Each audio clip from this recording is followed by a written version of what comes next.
best chance of success. Be sure to fill out the document with your team so that your project can benefit from the unique ideas and perspectives that each one of you brings.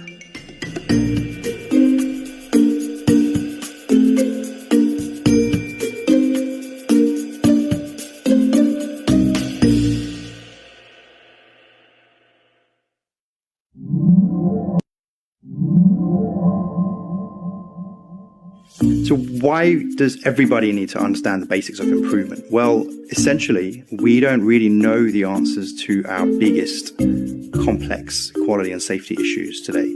And we need to really make sure that we involve everybody in helping us discover solutions to these problems. So everybody needs in their day-to-day practice a way to solve challenges and fix things without needing to ask permission. And the tools of improvement give you a way to do that. Seeing things through an improvement lens can help you to, instead of continuing to do those workarounds and create additional steps and additional waste, really think about, how can I do this differently? What ideas can I try today to make this better for my own work? Improvement is a skill. It needs practice and refinement over time. It's all the softer stuff around improvement. So how do you influence and engage people? How do you really do this work in practice in the midst of a really busy environment where you're functioning on a day-to-day or minute-to-minute basis, and yet thinking about how do you improve things for tomorrow? That's a skill, and that needs lots and lots of practice to hone and refine. We're all experts in a certain content area. You might be a nurse or a doctor or a data technician, whatever it is. You have that kind of a little bit of the science of improvement and incorporating that into your daily work, because it can show up in the ways that you look at your data, the way that you think about data, the way that you see the process from a different perspective, like appreciating the system you're working in and thinking about how patients are moving through that system or whoever the customers are. We can bring that into our daily work, and thinking about our own workflows and policies and patient engagement on a different level by having that desire to learn and improve in our everyday.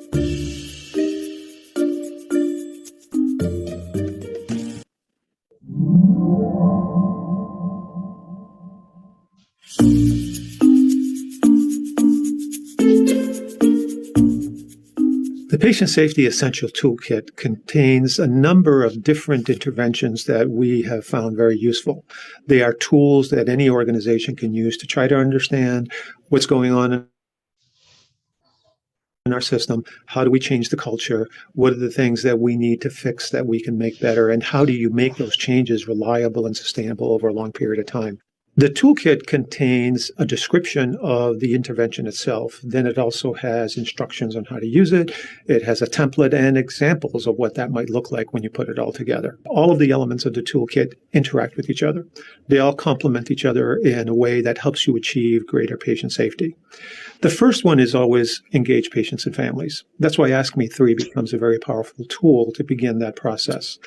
Secondly, whatever we do, we need to impact the culture of the organization. And two tools that are in that toolkit that help impact that culture are SBAR and huddles, both of which build will, get teams to work together, have people desire to make things better. Then we need to identify the problem. And in identifying the problem, we can use root causes analysis. And mind you, I say root causes because it's never just one cause. But to dig more deeply, the tool that we've included is the 5 whys. How to dig more deeply and understand what is causing the problem. Once you've identified that, you can use some of our other tools like the flow charting to see your entire process. You can use cause and effect to determine why is this happening, what are the contributing factors to it. And then once you've identified that there is a particular process you want to improve, we have our reliable design methodology, which is designed by IHI, that helps us understand how to build reliable and capable processes so that patients get the care they should be getting each and every time. You can also use FMEA to look at those processes and to proactively predict where you think the failure might happen, even with your new process, because until you test it, you really don't know what's going to happen with your new process. The action hierarchy is useful because oftentimes when people get together completing a people don't understand human factors, may not understand how to improve, and therefore they fall back on what they know the best. And it's just a way to test yourself to determine which intervention have we picked. Is it the one that's going to get us the greatest result? Because oftentimes the ones we pick right off the top aren't necessarily the most powerful or are going to help us get the results we want. And then ultimately you bring it all together in all of the work that you've done by analyzing each of those components. Now, the flow is based on what you need, what you can do, and what your organization already has in place.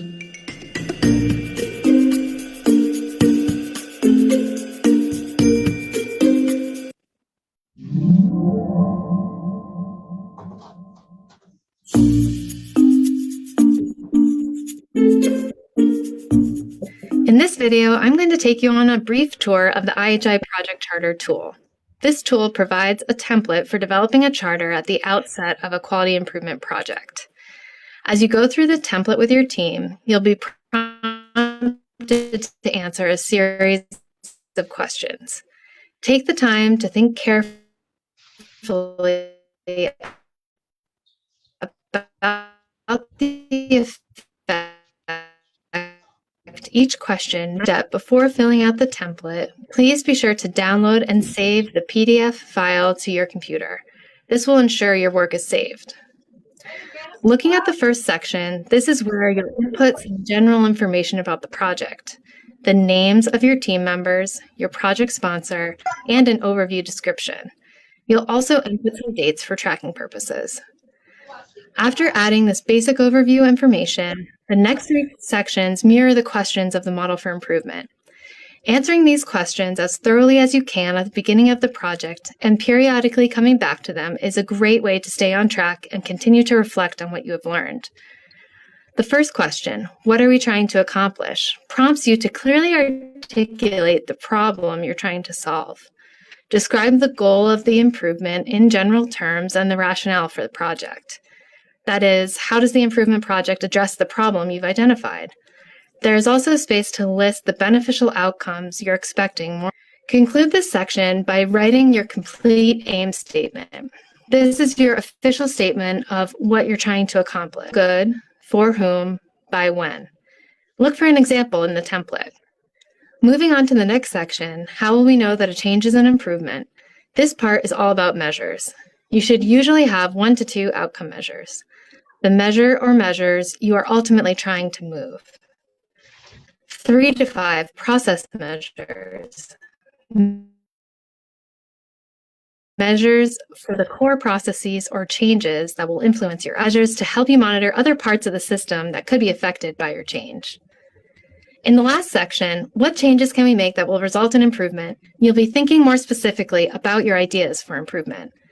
There is space to record learning from tools such as a driver diagram or other tools that you can learn about in the QI Essentials Toolkit.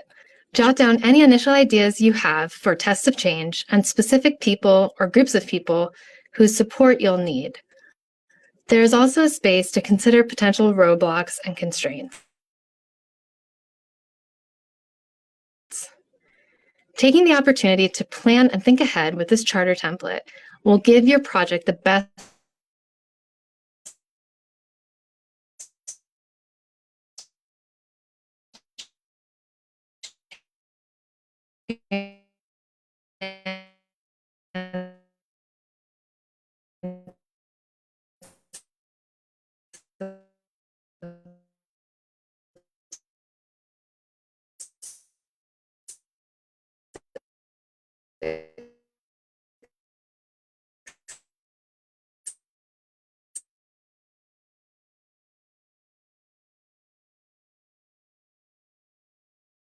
the document with your team so that your project can benefit from the unique ideas and perceived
Ngayon ako nalipatan.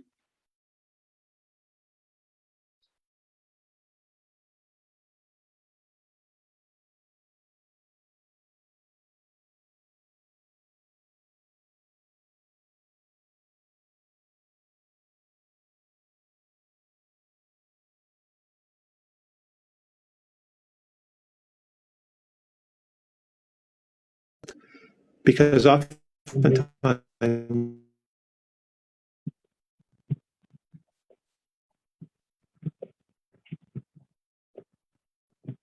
done by analyzing each of those components. Now, the flow is based on what you need, what you can do, and what your organization already has in place.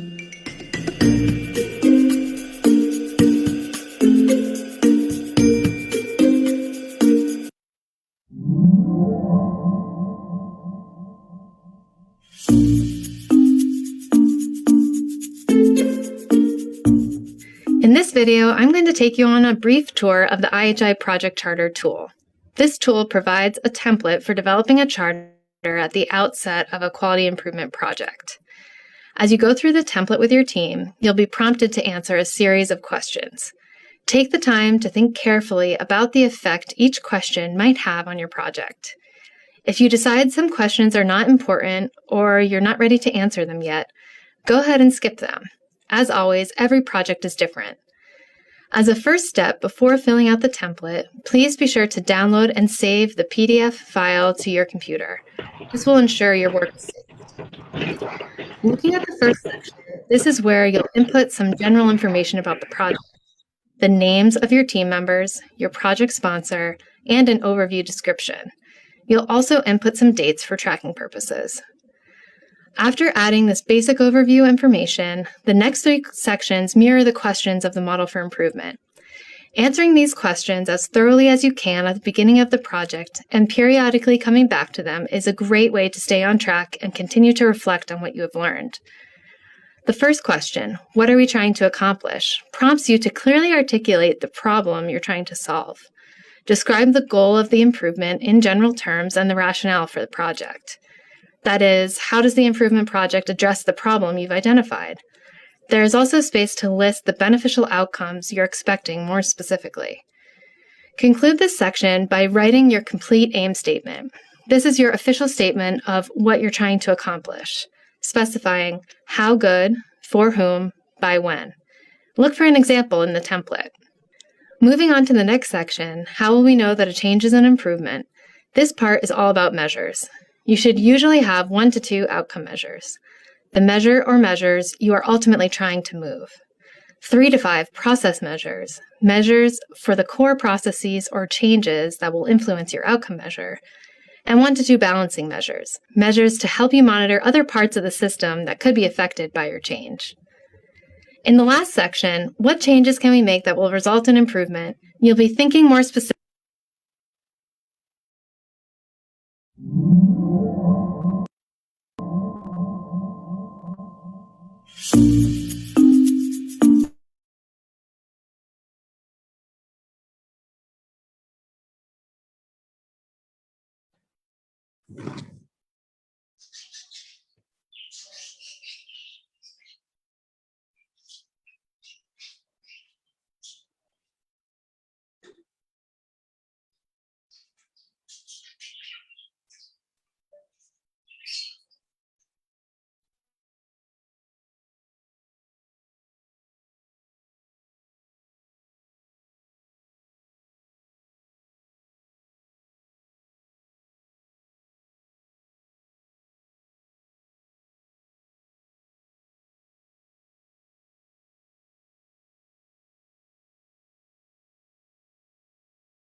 project.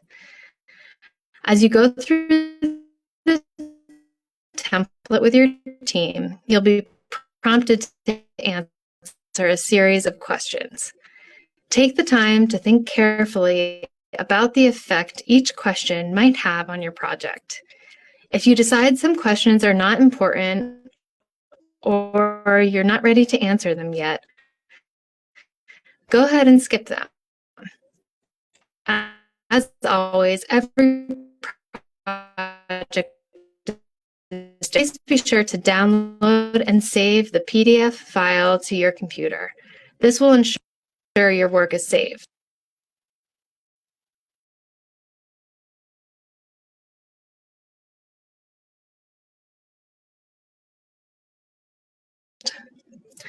Looking at the first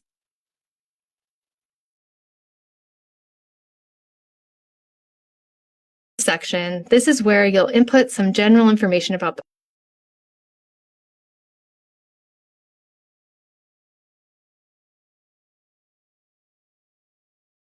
project, the names of your team members, your project sponsor, and an overview description. You'll also input some dates for tracking purposes. After adding this basic overview information, the next 3 sections mirror the questions of the model for improvement. Answering these questions as thoroughly as you can at the beginning of the project and periodically coming back to them is a great way to stay on track and continue to reflect on what you have learned. The first question, what are we trying to accomplish, prompts you to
Healthcare quality spans multiple disciplines. As healthcare quality efforts have evolved in both nursing and the entire healthcare team, variations are noted within and between the disciplinary perspectives. In nursing, quality began with Florence Nightingale. Nightingale, among the first to earn credit for developing a theoretical approach to quality improvement, addressed compromises to nursing and health quality by identifying and working to eliminate factors that hinder reparative processes. That was in 1860. Nearly 140 years later, Nightingale's ideas continue to influence our healthcare landscape. Healthcare quality is the assessment and provision of effective and safe care, reflected in a culture of excellence, resulting in attainment of optimal or desired health. My name is Karla. I am Michelle. And we are your hosts for today. And we welcome you all to Harnessing Quality Assurance in Nursing Towards Resilient Healthcare. Brought to you by Central Philippine University School of Graduate Studies Quality Assurance in Nursing class. To start with, let us acknowledge the presence of the Almighty Father, to be led by Ms. April Justine, followed by the singing of the Philippine National Anthem.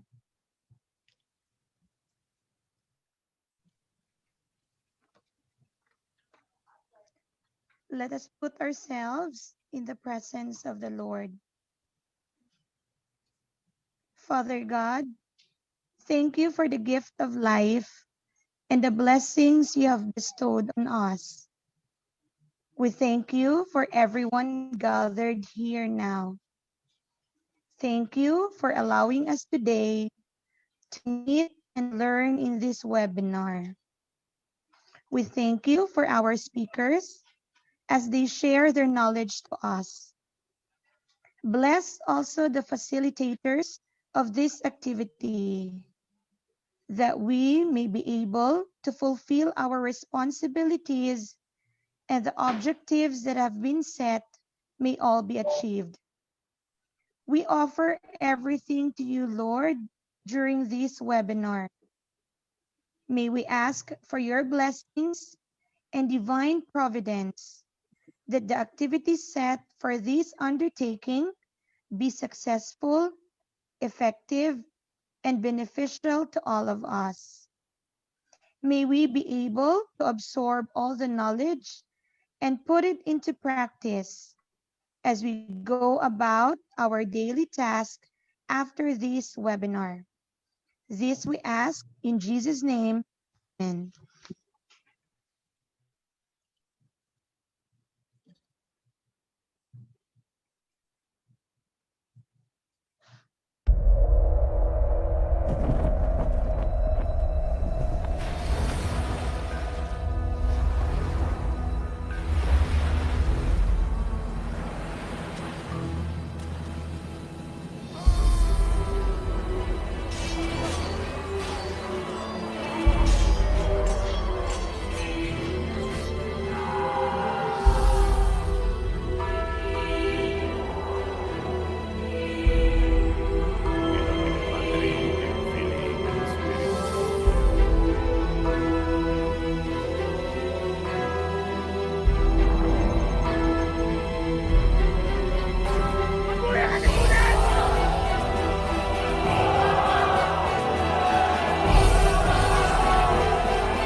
Kababayan, ang pambansang awit ng Pilipinas. Kayang mag-ibig, dalas na sinakalan, alam ng puso, sa titik mo'y buhay. Upang hinilang, kuya ka ng magiting, sa manlulupin, di ka pasisigil, sa nagagang tutok sa simoy at sa langit ng pangaw, ay hinatang tulakaw,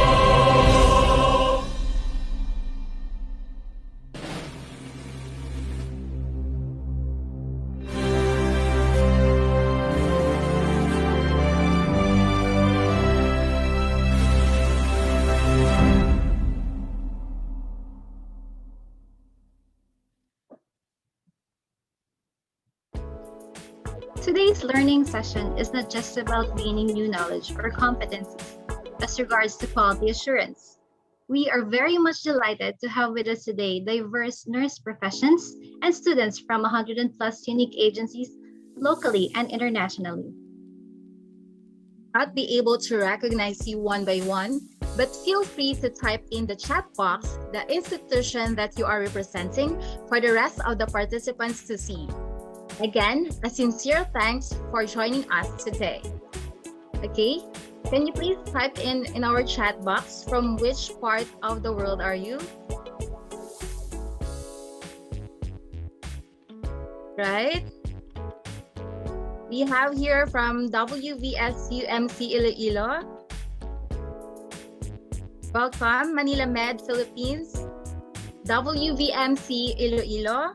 Aklan State University. Makati City Central Philippine University. AFAFH Jeddah, KSA. WVS Iloilo. Oh my God, it's so overwhelming. Thank you for joining us today. Karla, this is so much. Yes, I can see that. All right. So to make our webinar more conducive for everybody, let us share with you the following webinar etiquette. First, that would be to be mindful of your microphone, video camera, and screen sharing features to prevent an instance of humiliation from the entire Zoom meeting audience.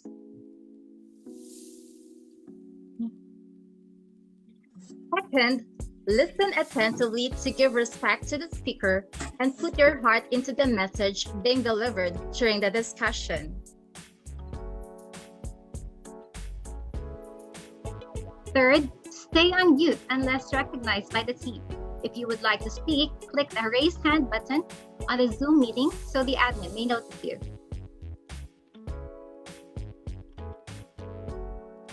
Fourth, please use the chat box for your concern. Wait until you are recognized by the facilitator. And lastly, speak up. And if you have to speak, don't be afraid to project your voice too. Our team will highly appreciate being able to hear you. Okay, so this webinar will also be a fun session because we will have our online games after each lecture. This will be a battle of speed at the same time because questions that will be asked later will be, of course, coming from the sessions that we have prepared for everyone. All right. So to move forward, we are pleased to hear words of welcome from Dr. Joanna M. Liboon, Dean, School of Graduate Studies.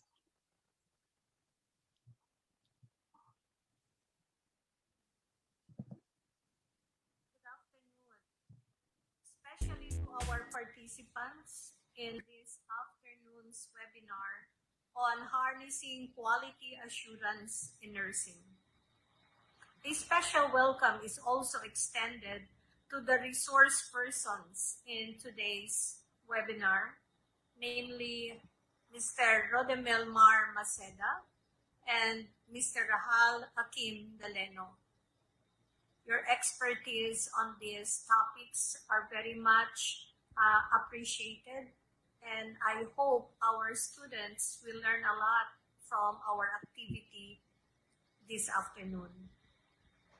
Quality assurance is indeed a dynamic process where nurses and other health professionals extend quality care to the patients, coupled with accountability and, of course, in the observance of standards. I hope our MAN students would learn a lot from our speakers and open an avenue for more updated processes and procedures among healthcare providers and practitioners in the area of quality assurance.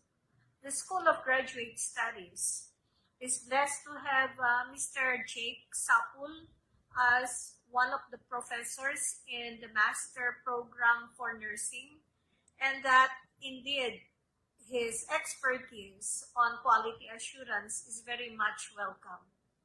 And the dedication he has shown to the practice of nursing, as well as the dedication as a professor in the School of Graduate Studies, is also well noted. So I hope everyone will enjoy the webinar and really learn a lot from each other. Thank you so much, and I welcome you all. Good day. Thank you, Dean Libon, for your warm welcome message. Let us hear another message from the master other than Mr. Gilbert Chan Porque.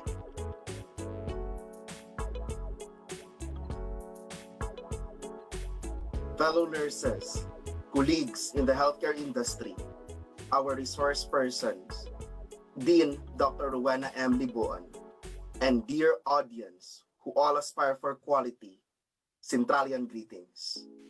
Good morning, mayad nga hapon, magandang gabi, wherever you may be. First, thank you. Thank you for being here. Thank you for making time. And to my fellow nurses and professionals in the front line, thank you for what you do amidst the pandemic. To the students of the MAN program, thank you and advance congratulations on having this project that's helping to make the world a better place. I want to borrow the words of Aristotle. Quality is not an act. It is a habit. Again, quality is not an act.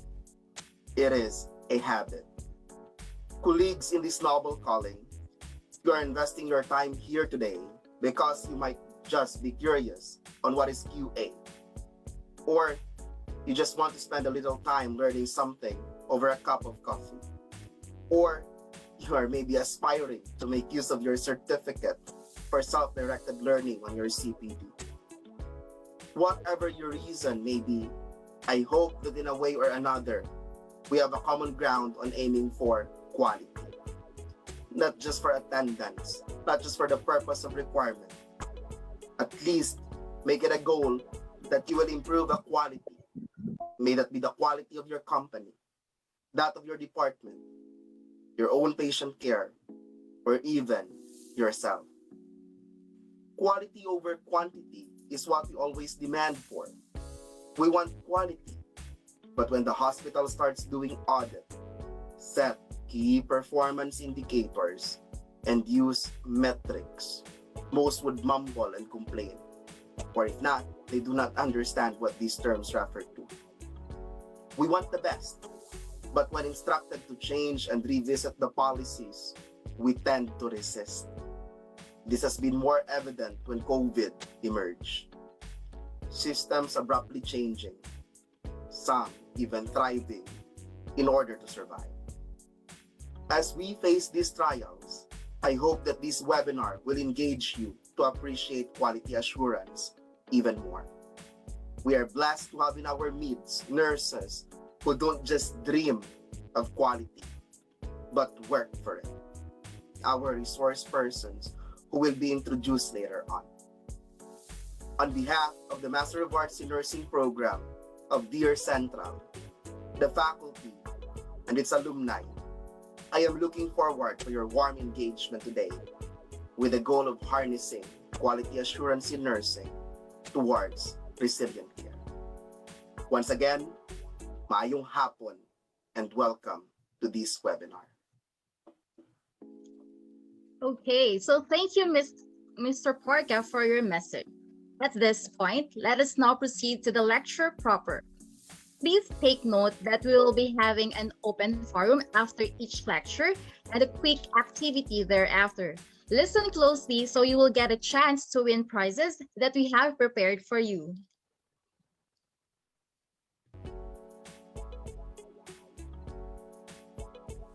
For our first speaker, He is a highly motivated professional with 12 years of extensive experience in healthcare, mostly in critical care, quality improvement, and patient safety.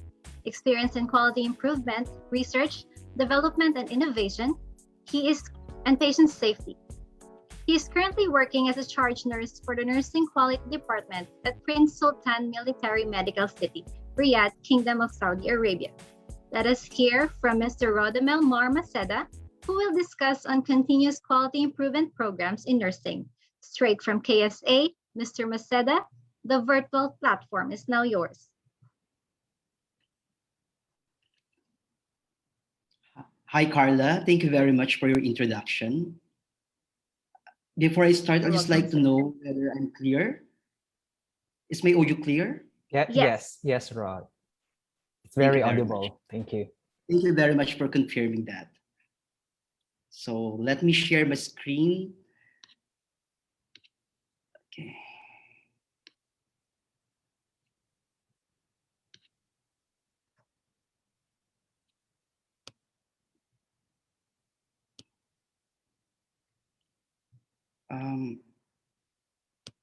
I cannot see my presentation on the.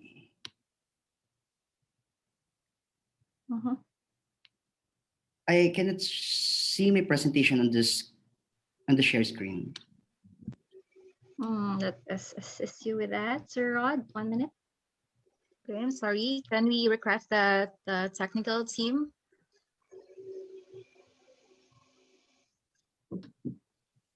All right.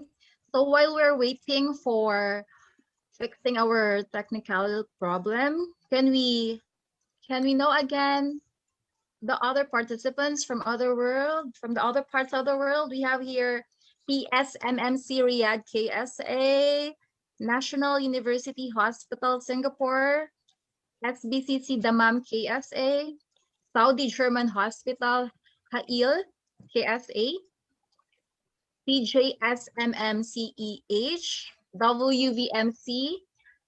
All right, welcome. SGC Welcome to our Kalibo. webinar. Yes, we're glad that you Michelle. joined us. Yeah, Miss Karla. The audience is very overwhelming. Yeah, we didn't expect to reach this many people here with us. It's so great. University of San Agustin, Iloilo also. Hello, Cebu City. King Fahd General Hospital in Jeddah. Yeah, Arada Complex also for mental health Hail. Doctors Hospital Incorporated Bacolod. Rojas Memorial Provincial Hospital Capiz.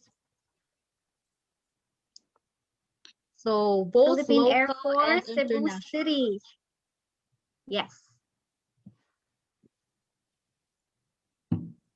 We have also here King Abdulaziz Medical City Riyadh.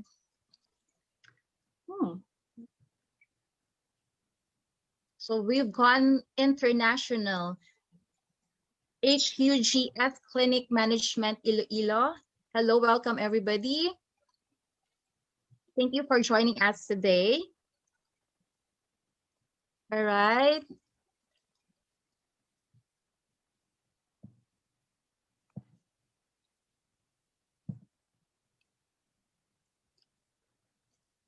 Hi, Rod. Good afternoon. Hi, good afternoon. Please let us know if you could share your slide. If not, I think you could send it to us. Then we'll be the one to play it for you. I'm trying to send it to your email, sir. Yeah. Okay. Sige. I don't know why it's not. I am not seeing my presentation on the share screen. I think we need to. It's Sir Rod is already a co-host, right? Yes, Yes. he is. But unfortunately, it's showing different. I cannot see my presentation. Share as a tab, sir.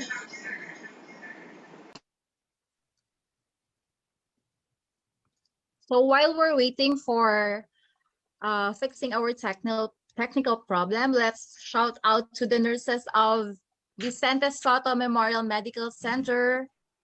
Hello, guys. Good afternoon from Rojas Memorial Provincial Hospital. And we have also audience from National Ambulance Bahrain. Yeah. Hello, Welcome. welcome everybody. Thank you for joining us today.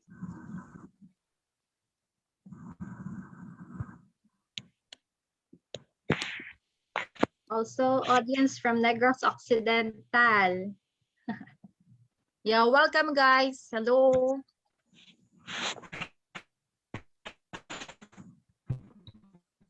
Kia nurses, shout out po. Shout out Kia nurses. Hello po to all Errada from Complex Divine for Word. Mental Health.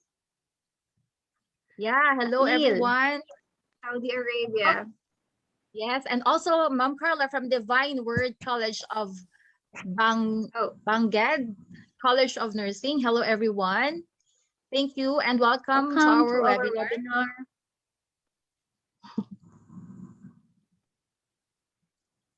Also another one from Saudi German Hospital. Hey, Hail, sorry.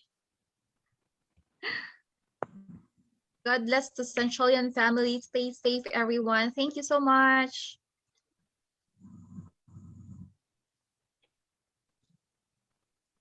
Sir, I sent it to your email. Can you please see whether you received my email?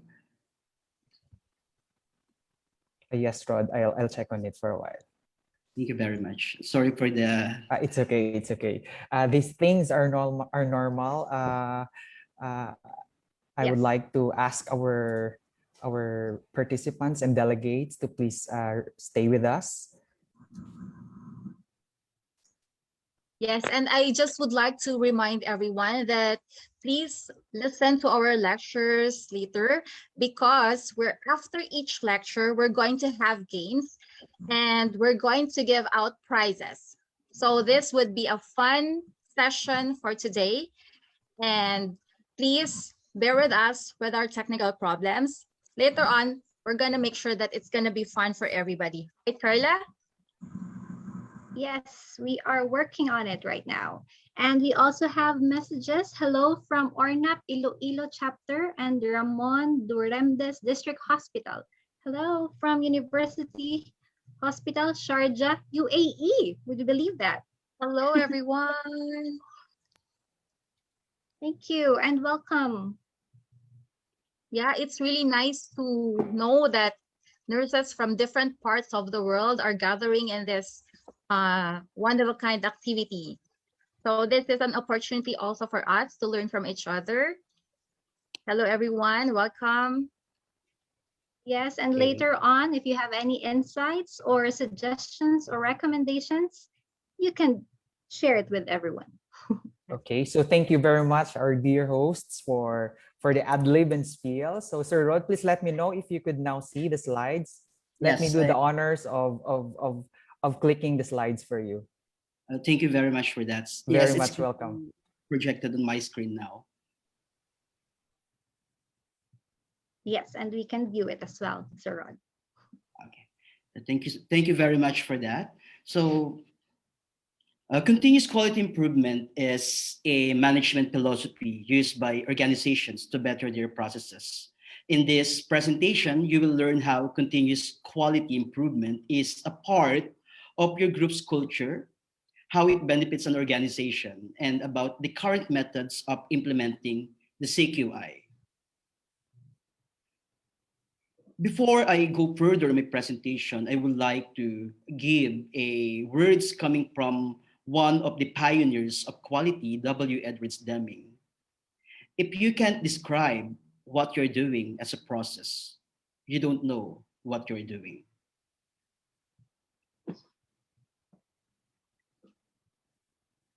Before I officially go further on my presentation, I'd love to briefly give you a virtual look where I am presently located, where I reside overseas, and where I work as a quality healthcare professional.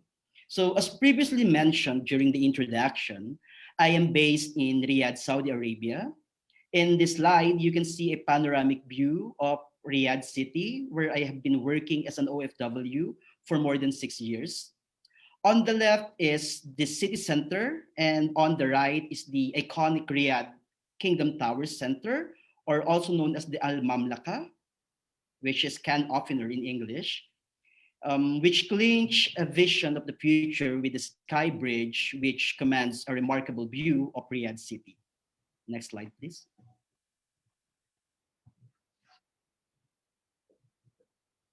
Moreover, the next slide shows some of the picture of my workplace, the Prince Sultan Military Medical City, situated in the heart of Riyadh. It is the biggest armed forces hospital in Saudi Arabia under the flagship of the Ministry of Defense and Aviation. So you can see the facade of the medical city as well as the inside during day and night time. So you can see me there walking from buildings in the north, in the south, in the east when I'm doing my quality assurance and my nursing audit. So next slide, please. And if you are a bit curious about how far I am from your esteemed university, Google Maps says that we are 8,090 kilometers away from each other. So I'm just giving you a view or a brief on how far we are from each other, so we can still have that connection despite the virtual presentation. Next slide, please. So without further ado, let me present to you the outline of my presentation. Okay, so first is I will give you an introduction to continuous quality improvement, or CQI. Then we'll discuss to you the quality improvement model. And lastly, I will give some of the most current quality management approaches that we are utilizing in CQI. Click this. Throughout history, the human race has always attempted to improve the conditions under which individuals live. Next slide, please. So as you can see, the picture shows the evolution of the ancient civilization. And look at how transportation has evolved from horses and buggies into, next slide, please, to trains, to automobiles, perhaps a red luxurious Ferrari. And when it seemed like we couldn't get places any faster, we have the airplanes. Each new development in the world of transportation was born out of desire to go further, faster, and more comfortably. This belief that most things can be improved is the basic idea behind continuous quality improvement. Even if there's nothing going wrong with a process as it is, continuous quality improvement looks for ways to improve the output or the product of the processes. Continuous quality improvement, or CQI, looks for ways to improve the output or the product of the processes. So what exactly is continuous quality improvement? What does it do? And who does it affect?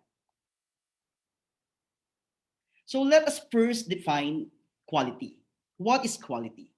There are many different definitions of quality given by organizations and different persona in the quality. And these three are the most important definition that depicts the healthcare quality. In 1980, a Venice Donavidian defined quality as the ability to achieve desirable objectives using legitimate means. In 1990, the Institute of Medicine gives their definition of quality as a degree to which healthcare services for individuals and populations increase the likelihood of desired health outcomes and are consistent with current professional knowledge.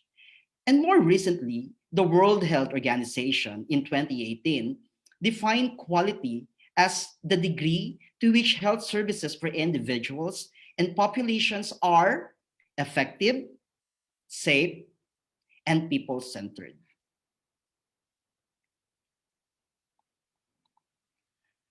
Continuous quality improvement, or CQI, is a management philosophy that organizations use to reduce waste, increase efficiency, and increase internal, which means employees, and external, meaning customers or patients' satisfaction.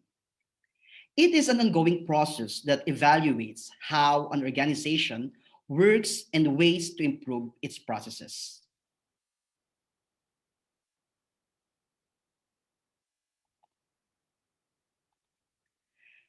The underlying philosophy of continuous quality improvement is that when problems arise, it is generally a result of poor work design, unclear instructions, or the failure of leadership, and not the people performing the processes.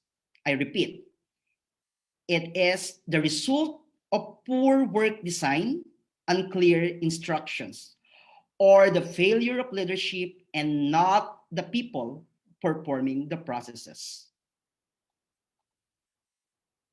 So as you can see here, those organizations with blaming culture always go on blaming someone for the fault of the system.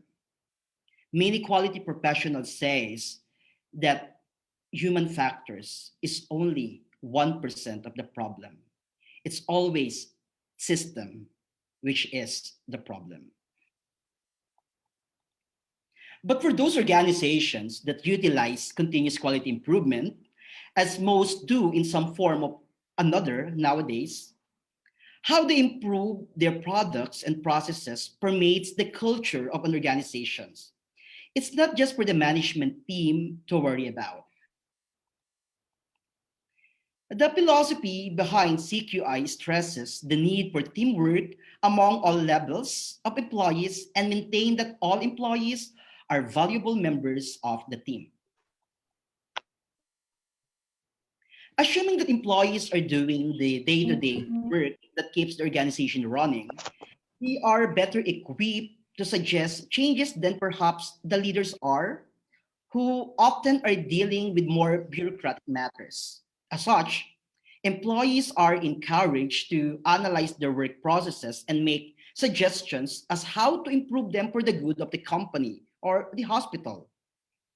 Although the primary reasons for cultivating a CQI work environment is to increase efficiency and, in many cases, profits or workflow, continuous quality improvement also encourages accountability by creating an environment in which all employees become personally invested in their organization. So, as all employees are invested in the process, everyone in the organization, as well as the customers and the patients, are affected, hopefully, for the better. On the next slides, shows the dimensions of quality as collected by different quality professionals. And we can always remember that by remembering the mnemonic STIP, which stands for safety, timeliness, effectiveness, efficiency, equitable, and patient-centered. All of these components or dimensions of quality is important in continuous quality improvement because this demonstrates a safe organization wherein most of the structure, processes, and outcome are aligned with each other. To give you a brief about the quality management pioneers, this slide shows you the people behind continuous quality improvement. These are our forefathers in quality. We have Ishikawa, we have Schuhart, Deming, Juran, and Crosby. So let's discuss each of the contribution of these management gurus. Kaoru Ishikawa, for example, is the one who invented the cause and effect or the fishbone diagram, which I will be explaining to you later on. He's also cited with using the term total quality control or TQM. In addition, Walter Schuhart is known as the father of statistical quality control, or SQC, and also the founder of the control chart, which is very important in controlling and checking the balance between your processes and your outcome. He is also the originator of the Schuhart cycle, known as the Plan, Do, Check, Act, or the PDCA cycle, which is a four-step processes designed to continuously improve quality. Another quality management pioneer is the famous W. Ellis Deming, who replaced the traditional management technique with a statistically controlled management process to determine when to and when not to intervene a process. He is very famous with his theory of 85-15, which says that 85% of problems detected are process, whereas 15% are individuals. Joseph Duran known as the father.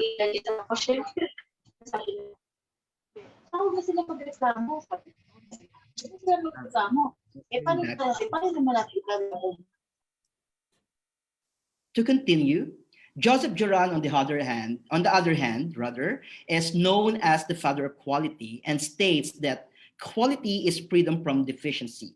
He's very known for his famous Duran's trilogy, which are the three universal processes for managing for quality. Moreover, next slide, please. Philip B. Crosby is known for his underlying philosophy, which states that quality is making it right the first time, which equates to zero defects. He developed an important concept known as the cost of poor quality, and his work was documented that high quality is actually less costly than the waste and rework that characterizes poor quality processes. On his studies, he demonstrated that investment in quality can offer an enormous financial return. So the return of investment for investing in quality is higher than not to invest on quality. So those are the quality management gurus or pioneers on quality. And the next slide that I'm going to show to you is a quality improvement model developed by Donabedian, Avedis Donabedian, which is known as the Donabedian framework. So this framework was conceptualized by Donabedian in 1980, which says that the structure of an organization is being affected by the processes which results to an output. And this output will have an outcome which determines a cycle for the continuous quality improvement. So in undertaking any CQI initiative, a practice must consider three components as proposed or framed by Avedis Donabedian, which are your structure, the process, and then the output or the outcome, which this framework also builds on these components and illustrates the basic premise of the quality improvement. So any CQI initiative to improve patient care must focus on the structure, especially technology and people and processes that lead to the expected outputs and then ultimately to the desired outcome. So these things are very important when you are considering implementing any continuous quality improvement initiatives. Now, let's go on the current healthcare quality management approaches that are commonly used in CQI initiatives. There's a lot of quality improvement approaches. However, on this presentation, I will focus only on three of the current approaches, which are the Six Sigma, the Lean Enterprise, and the Focus PDSA. Let's start with the Six Sigma. So Six Sigma is a statistical quality control technique with a methodology to reduce variation, improving quality, and eliminating waste in any system. The philosophical perspective of Six Sigma views all work as a process that can be defined, measured, analyzed, and proved and controlled, wherein it refers to the reduction of errors to 6 standard deviations from the mean value of a process output, which is about 3.4 defects per million opportunity, or also known as the DPMO. So it says that processes require inputs, or Rx, and produce outputs, or Ry. So if you control the inputs, then you will control the outputs. This generally expressed as Y is equal to the functions of X. Six Sigma utilizes the DMAIC approaches, or the DMAIC, which says that you have to define, measure, analyze, improve, and control the processes as its main tools. So this is the define, measure, analyze, improve, control, and then these are the steps that you're going to do when you are utilizing this approach in Six Sigma. So Six Sigma expert uses qualitative and quantitative approaches or techniques to drive process improvements. Such tools include statistical process control, or what we call as the SPC, control charts, FPCHA, or the failure mode and effect analysis, and process mapping. So Six Sigma professionals do not totally agree as to exactly which tool constitute the set. However, there's a lot of variety of the tools that you can utilize when implementing Six Sigma as a performance improvement tool. So if you are very interested with Six Sigma, in this slide, I have affixed the Six Sigma certifications link and resources which you can visit when you want to be certified as a Six Sigma professional, which is divided into different belts. So the lowest in the hierarchy is a yellow belt certification. So when you are a yellow belt certified by Six Sigma, that means that you are aware of Six Sigma principles, wherein when you have a green belt, this means that you are a professional certified in using analytical tools, and then the DMAIC approach for Lean Six Sigma focuses on Lean principles.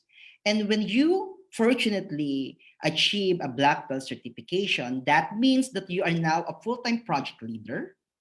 And if you want to go further, you can also achieve a master black belt certification, which your primary responsibility now is on advising on Six Sigma and advising a black belt with at least, this means that you already achieved at least 2 years experience in being a black belt. So when you want to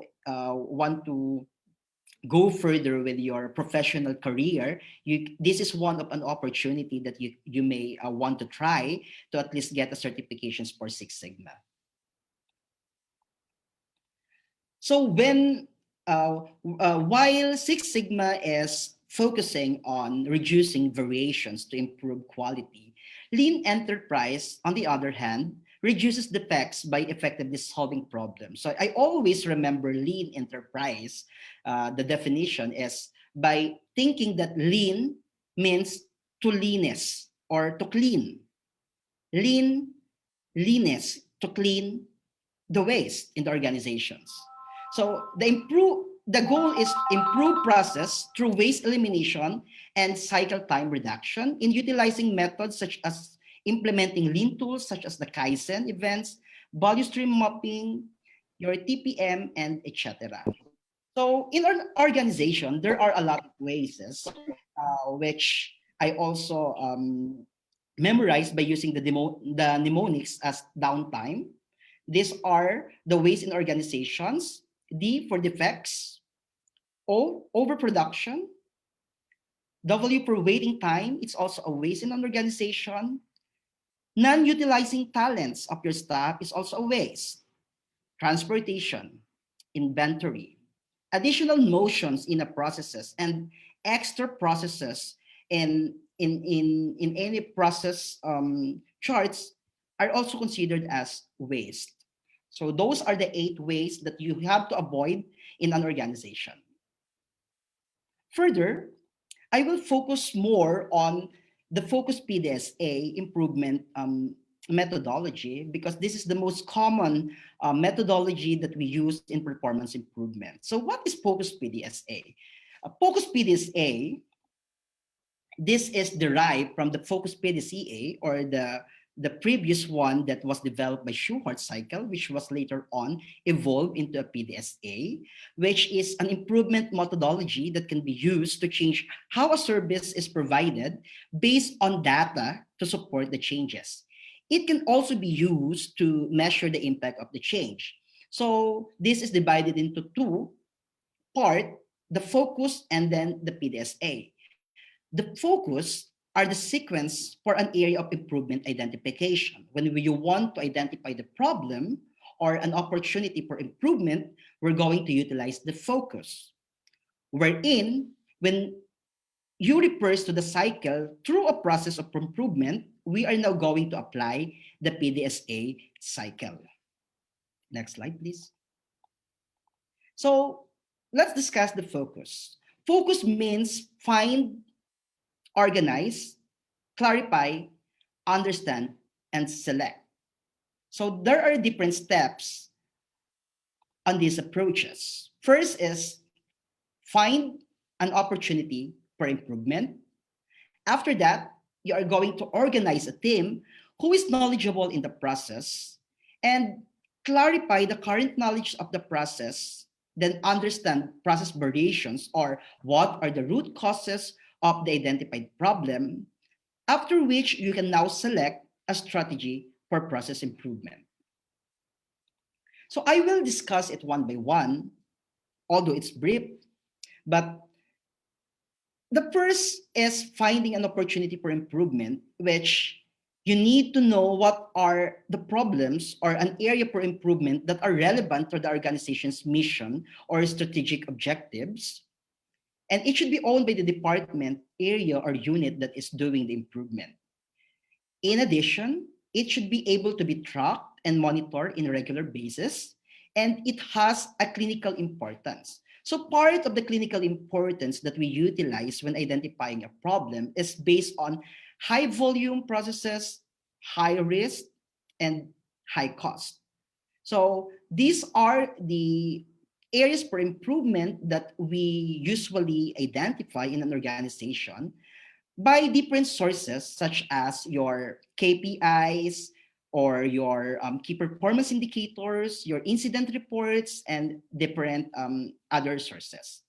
After identifying the problem, you're now going to organize a team who is knowledgeable about the process that you want to improve.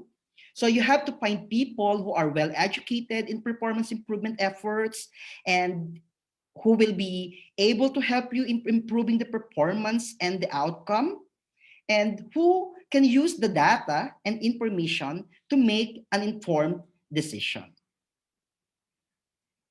So the team provides possibilities for empowerment that are not available to individual employees. So that is how you're going to form a team. After which, you need to clarify the process or clarify the current knowledge of the process and ask different questions, such as what is your background about the problem? What is known about the problem? What is your understanding of how the process should flow? Who are the customers? Where are we in terms of performance, and where we should be by setting our target and our benchmark? As you can see in the pictures, it shows some of the processes related to medication reconciliation, which it shows the different process of reconciling medicines. Another chart shows a blood transfusion flow chart. And on a pie graph, it shows the different targets and different data showing adverse transfusion reactions. Next is understand the process variation. So you need to know what are the deviation in the processes. You have to identify the possible underlying causes of the process variations. You have to identify what, who, where, when, and how will the data be collected. which causes of variation can we change to improve the process. And on this stage, you can utilize either the fishbone or the cause and effect diagrams or the 5 whys. So in the next slide, it shows the fishbone or the cause and effect diagram developed by Ishikawa. So it is also known as our Ishikawa diagram. This is being used in identifying root causes. So you have to dig further what are the root causes based on different identified streams of causes, such as your people, procedures, policies, and plan. And from those major identified causes, you have to get or identify the details, which stems from different problems. You can also utilize a Pareto chart, which is a more complex. So, however, before doing your Pareto chart, it is also recommended to use first your root cause analysis and identify all those underlying causes and root causes before developing the Pareto chart, which exemplifies the 80-20 rule, or the rule of the trivial meaning, the trivial meaning, and then the important fused. Next is select the strategy for process improvement. You have to define your overall goal, your processes, or the outcome of the improvement, and you're now going to choose the solution that you feel will provide the best results. In addition, you have to define what change or developing the improvement plan that is needed for your project. Then you have to list the expected results. So basically, those are the steps in the focus phase. And whenever you are setting selecting a strategy, you have to remember that in making your objectives for the project, it has to be SMART, which is specific, measurable, attainable, relevant, and time-bound. Now, we go on the PDSA cycle, which is the second phase of your focused PDSA. PDSA means plan, do, study, act. So let's go first with planning. So in planning, you have to plan the action of performance improvement, and you have to identify all the necessary tactical steps in detail. So you have to at least devise a matrix telling what are you going to do, who are responsible for that, and when is the target or the time frame for that plan. Because we say that it should always be time bounded. After which you're going to do or carry out the plan as pilot on small scale. So in process improvement, it is very important to do a pilot or a small scale before going on a bigger implementation, because by piloting, you can identify some gaps on the processes or some gaps on your project, which can be improve on the next succeeding phase of your project. You need to collect the needed data and analyze the collected data. So in here, you're going to add a progress of your planned actions, whether it is done, pending, or ongoing. Then, moreover, you're going to jump on the check, which is analyzing the result and evaluating the performance of your project. So you're now going to compare the data before, which is clarifying the step, and after the action plan or the intervention. So as you can see here, this is a run chart wherein it shows a before and an after implementation of a project. Okay, so you can see here before support performance, then after implementing a project, then it become improved. So there is a new zone of control here. And last but not the least is to act or adopting a design, the process based on the result. So you have to repeat the cycle until you reach the desired result, because sometimes we are not meeting the objectives of the project, but it's okay because you can always repeat the cycle until you reach the desired result. Then after which you're going to fully implement the action on wide scale. So from small scale before, then you can now implement it as a hospital-wide. After which, of course, you have to celebrate success and you have to sustain the gain in order to achieve sustainability of the project that you have done. So the following slides are just examples of the project that we have conducted in Prince Sultan Military Medical City, just to give you a brief about the quality improvement projects that we have. Here, this is an example of our quality improvement project: improve productivity of CSSD through continuous implementation of adaptation courses. So we utilizes here the PDCA or the PDSA approach in order to improve the productivity in CSSD by means of implementation of adaptation courses among the staff in CSSD. Next slide, please. This is also a very a good project presented to one of the quality improvement conference in Jeddah by Prince Sultan Military Medical City by our psychiatric department. So they created a project utilizing the PDSA approach about reducing the physical restraint to improve patient and staff safety in an adult acute psychiatric inpatient unit. So as you can see here, they have utilized the PDSA approach. They plan the project, they do the interventions, and then they study the data that they have, and then they do an action based on the data that they have. Another project that we have in Prince Sultan Military Medical City is reducing the rate of CLABSI in adult ICUs using a multidisciplinary approach.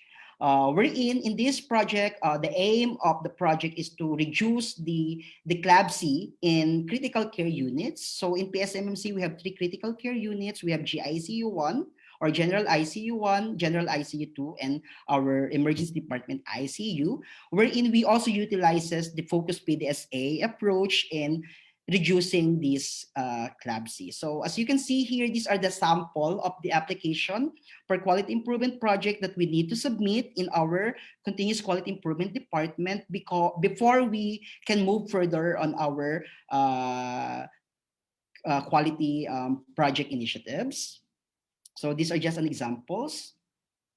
And this is the narrative that we have submitted, explaining the purpose and then the methodologies of our projects. And also on the next slides, it shows the organization of the team, wherein we develop a multidisciplinary team to be part of the project. So it's very important that when you are conducting a project, your team must multidisciplinary in order to achieve your goals and objectives.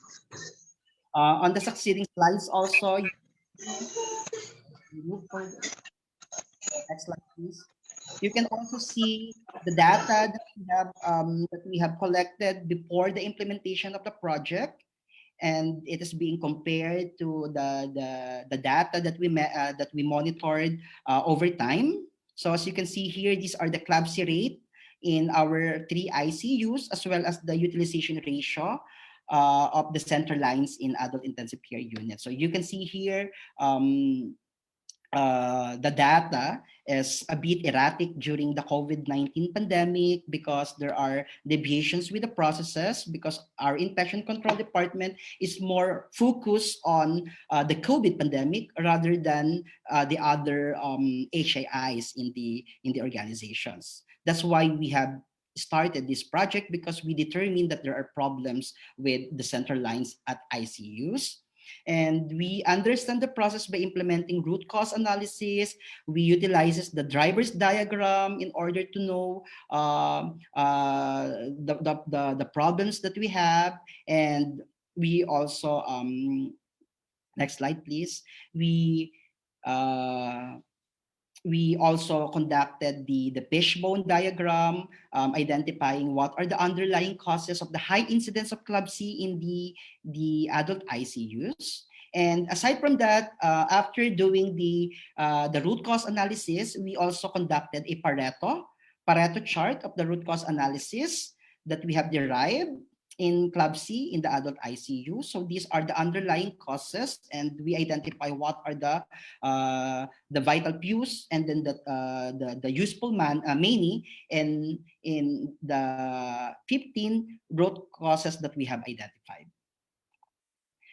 And then we selected the desired outcomes. We identified our aims and objectives, which is reducing the Club C per 1,000 central line days in adult intensive care units to 50% by the end of the Q4 of 2020, and to achieve zero incidence of Club C in adult critical care units by the end of Q4 of 2021 and sustained thereafter. So those are the aims and objectives of this project. Then we also do a roadmap for the Club C project, and we identify what are the most common things or actions that we're going to identify, what are the goals that we have to do, and we monitor the achievements of those goals every now and then. And lastly, we implement the action plans that we have. There are different action plans that we undertake in order to achieve our goals and objectives. Examples of that are conducting vascular assessment management by an external company to identify the gaps in our process. And then on the next slides, we also conducted Club C educational courses, wherein there are different sessions of educational courses conducted in the ICUs, and those staff nurses also did a written exam and an OSCE, or Objective Structured Clinical Examination, with a passing rate of 93%, and we achieved, alhamdulillah, 99% of all our staff who were educated passed the OSCE examinations. In addition, we also provided Club C Virtual Awareness Day among the staff and then the patients, and we developed a Club C educational brochure to add educations among our staff and our patients and families. And one of the highlight of our project also is the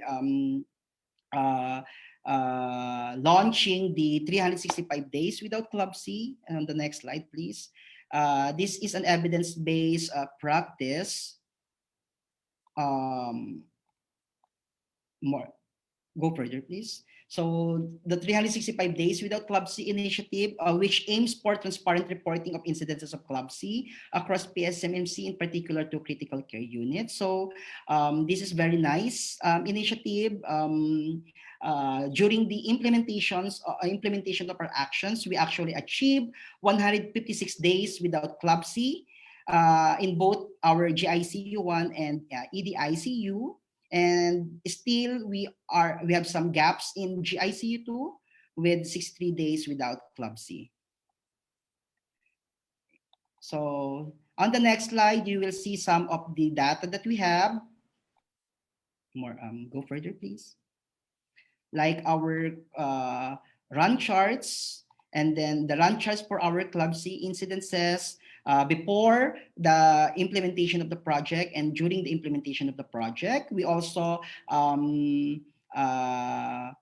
collect the data of the central line utilization ratio in adult ICUs to know how are the physicians and then the healthcare professionals are utilizing central lines in our patients. And we also monitor the maintenance bundle compliance of the staff in ICUs and to see how they comply with the evidence-based practice.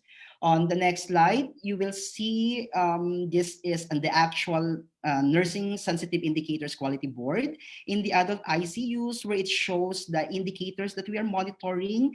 And as you can see there, those two units have achieved 156 days free of CAUTI since June, and Alhamdulillah, until now, they are now already 200 days without Club C, and we would like to strive further to achieve 365 days of those units free of Club C. So some of the slides here showing the recognition from the executive leadership. As what I had mentioned a while ago, it's very important that our leadership is supporting the initiation of the projects, as well as we celebrate small wins in order to motivate the staff. So this was the letter given by our leadership in congratulating the unit for reaching over 100 days, Club C free days in the adult ICUs. And other slides shows the meetings that we had. These are the vascular access management assessment meeting with an external company who also supports our project. And we also did a audit or a quality assurance audit in the adult ICUs to identify the gaps in the processes. And this is the pictures of the successful implementation of the Club C courses that we have done in among adult ICUs staff with a written exam and then the OSCE.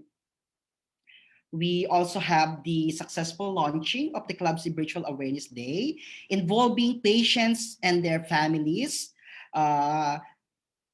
during the virtual awareness session conducted in the early quarter of 2021. Then moreover, we also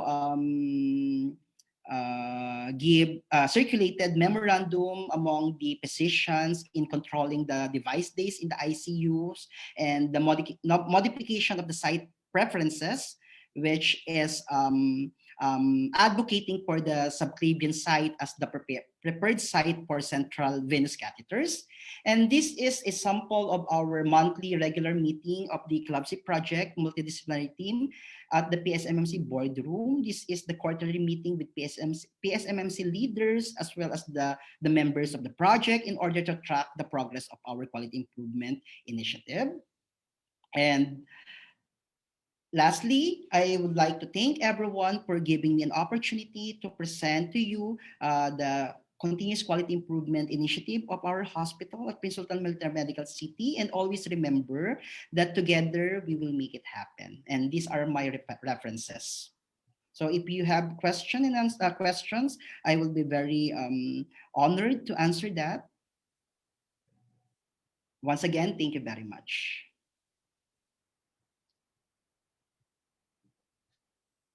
All right, thank you so much, Mr. Maceda. I myself is actually from Prince Sultan Military Medical City, Riyadh. So there you have it. Quality improvement is very imperative in every hospital. And thank you very much once again for your informative talk on the CQI programs in nursing, sharing with us the examples straight from Prince Sultan Military Medical City. We are delighted to have you as one of our speakers for today. Now we will start our exchange of views. If anyone has any question as to what Mr. Maceda has shared with us, please feel free to send in your questions via chat box. So, okay, so we will only entertain a limited number of questions, but we shall be taking note of all the questions in the chat box. Thank you so much.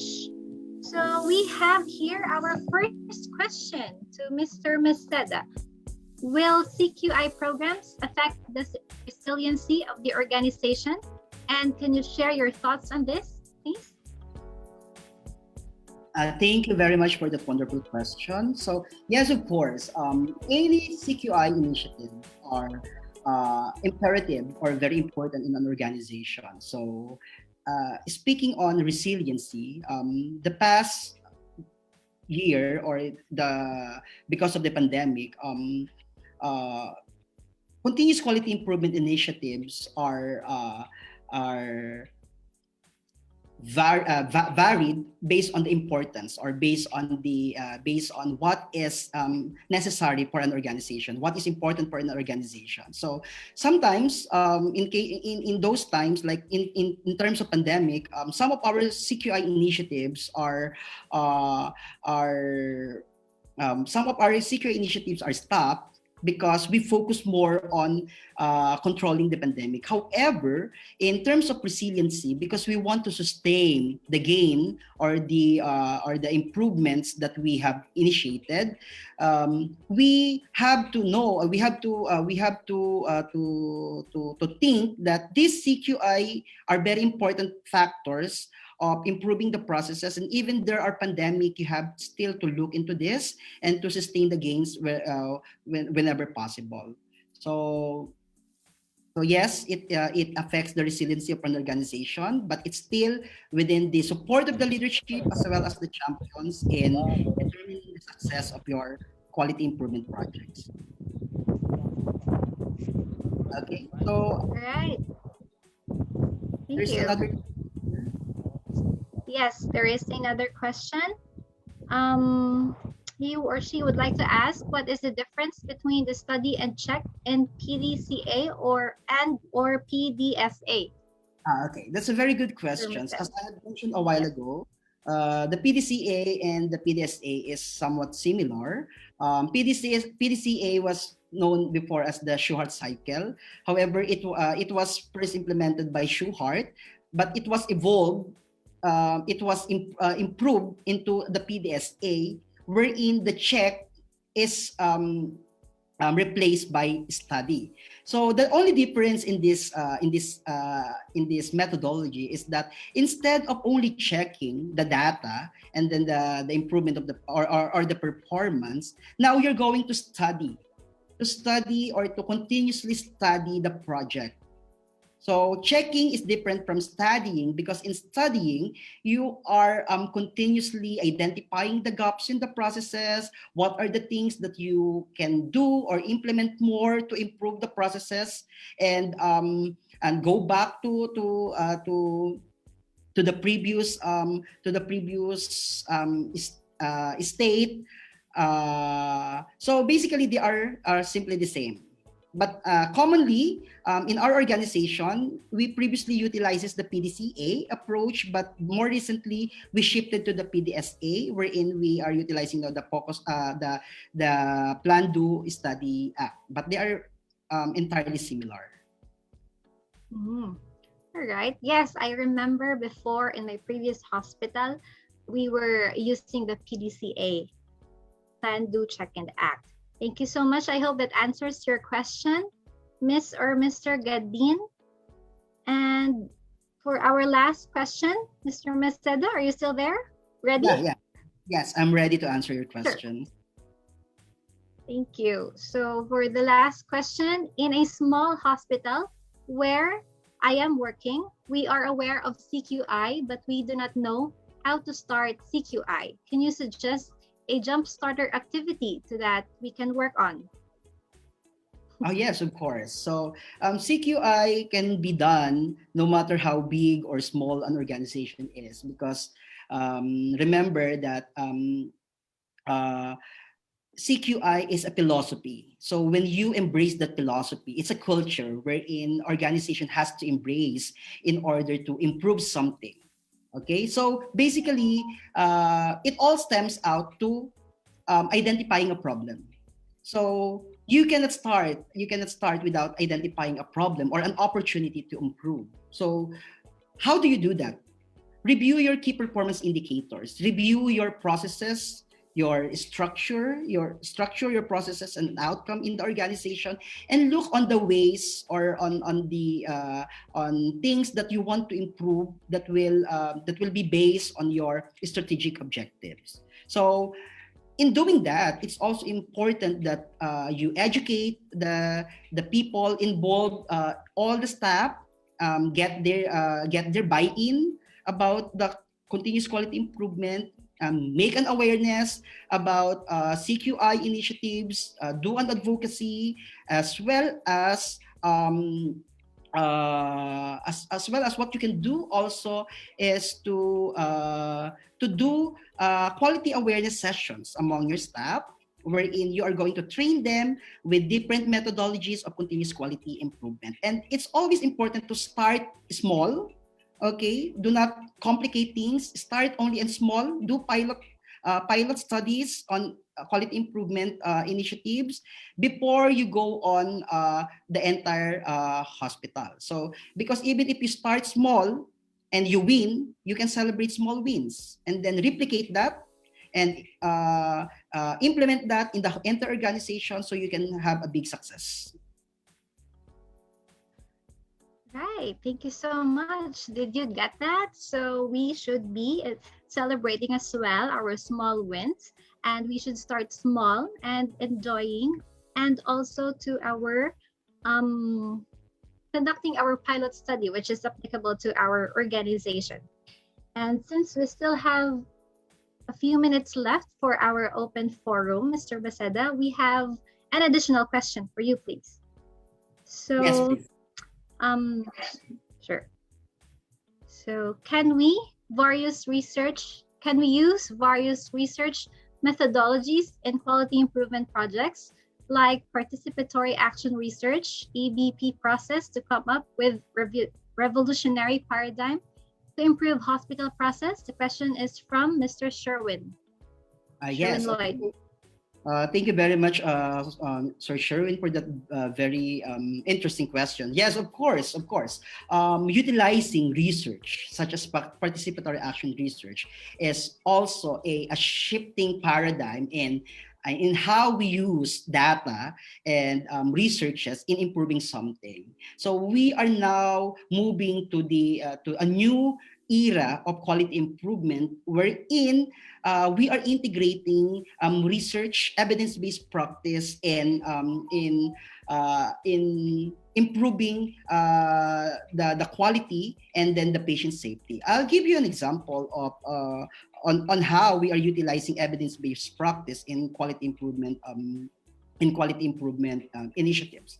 In our Club C project, we have identified that one of the reasons why there is an increase central line associated bloodstream infections in our ICUs is because of the practice of how they clean the central line sites. So based on evidence-based practice, we identify that the stroke of cleaning the site using a circular motion versus a straight back and forth motion is very relevant based on the EBP. So now, previously they are utilizing a circular motion approach, okay, in cleaning the site. However, according to the CDC, the method in utilizing is it should be back and forth.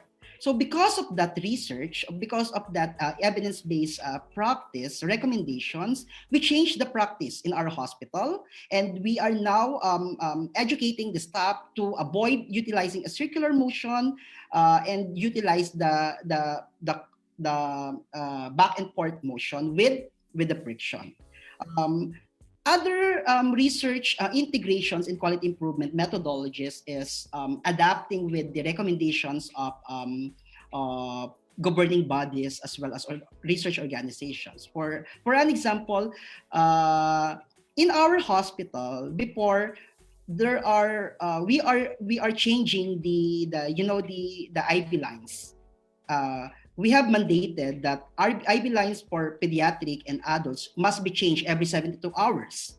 So imagine, even if your IV sites is still patent, but because the policy says that it should be changed within 72 hours, nurses are changing the IV sites. However, reviewing the research and then the evidence-based practice, they are saying that there is no actual recommendations on the number of days wherein you want to change the IV sites. The recommendation says that you only change the IV sites when there is a need to. For example, there is an obvious issues with the patency, or it is no longer clean, then that's the time that you're going to change the IV site. So we stopped the mandate of 72 hours, and then we changed our policy, and now we are only changing the IV site as per our clinical judgment. I hope I answered your question, Sir Sherwin. Yes, I hope that answers your question, Mr. Sherwin. We have another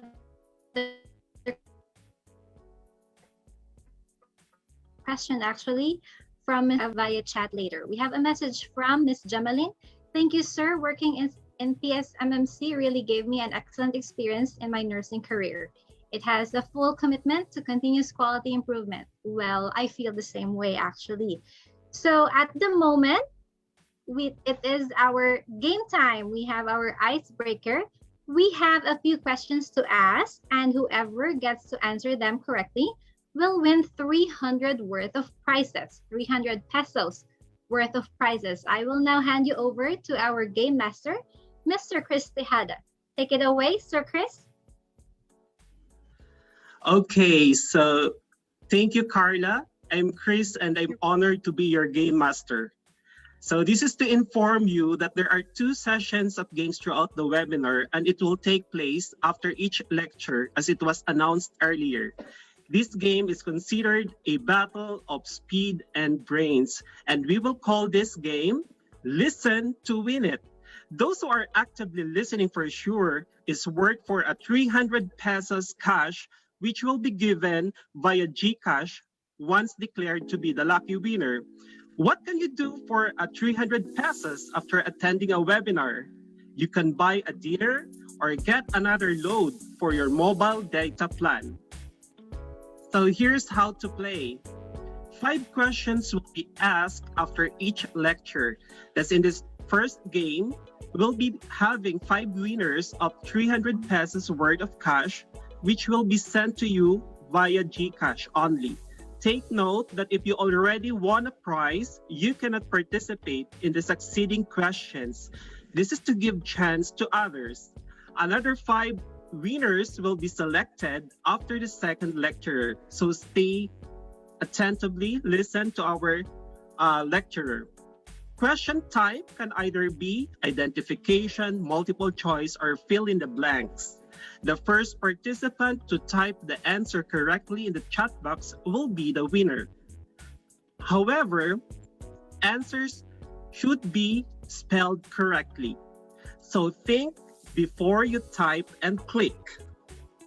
Winners will be contacted by our correspondents through your registered email, and please respond immediately by typing your complete name and phone number for your prize to be claimed immediately via GCash only.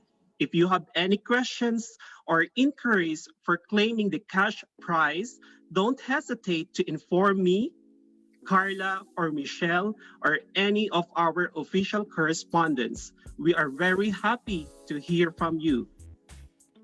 So without further ado, participants, help me. Listen and win it game. Type yes in the chat box if you're ready for the 300 pesos cash prize. From the 277 participants as of this time, I think the response is overwhelming. Yes, thank you guys. So let the game begin. Question number 1.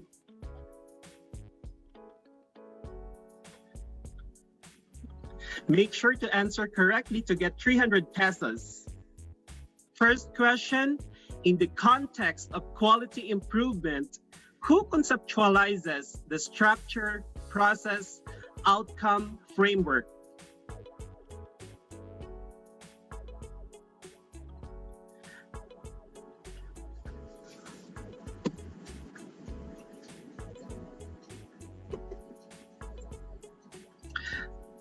We have I a saw lot of Donna Bedjan. answers You should coming answer in. it. Yeah, you should type the complete name.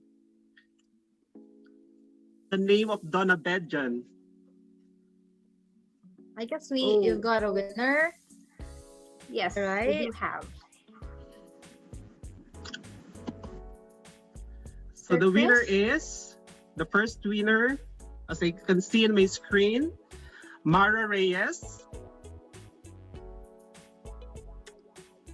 Yes. Okay, so the answer is Avides Donabedjan. So Mara Reyes got the first participant to win this contest. So congratulations.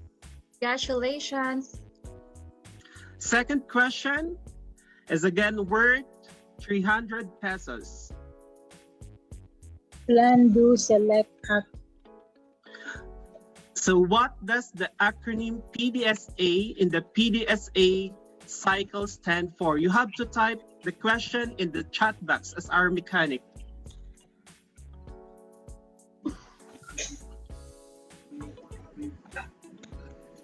Right. Wow, Come wow, on. that's a lot. Right. It's flooding in my chat box. Wait, I'm going to Yes, check. actually is. I think the first one who got the correct answer correctly is Elgen Muefred V. Ikay. The correct answer is plan, do, study, act. Congratulations, Elgen Muefred V. Ikay. Congratulations. Congratulations, Elgen. Yes, so third question. Again, worth 300 pesos. So this is an multiple choice type of question. So you need just to type the correct letter. Which of the following types of charts diagram is best for determining cause and effect? And again, the response is flooding in my screen, but I have to check it. Okay. Okay, so the correct answer is letter B. Who got it first? Who got it for our participant who got the correct answer is I think Ma'am Jeline. Ma'am Jeline Pambid. All right. Wait. Yeah. Yes. Right, congratulations, ma'am. Yes. We're just going to note your name is and letter we're going B, fishbone. Okay, so congratulations, Jeline Ambid. Fourth question in our first game is, again, multiple choice question. Which of the following types of charts or tool is best for indicating the most important factors? Oh, there you have it again. It's flooding. Yeah. The response of our participants is overwhelming. It is. Amazing. Okay. Yeah. So who got the correct answer? What's your answer, Sir Chris? The correct answer is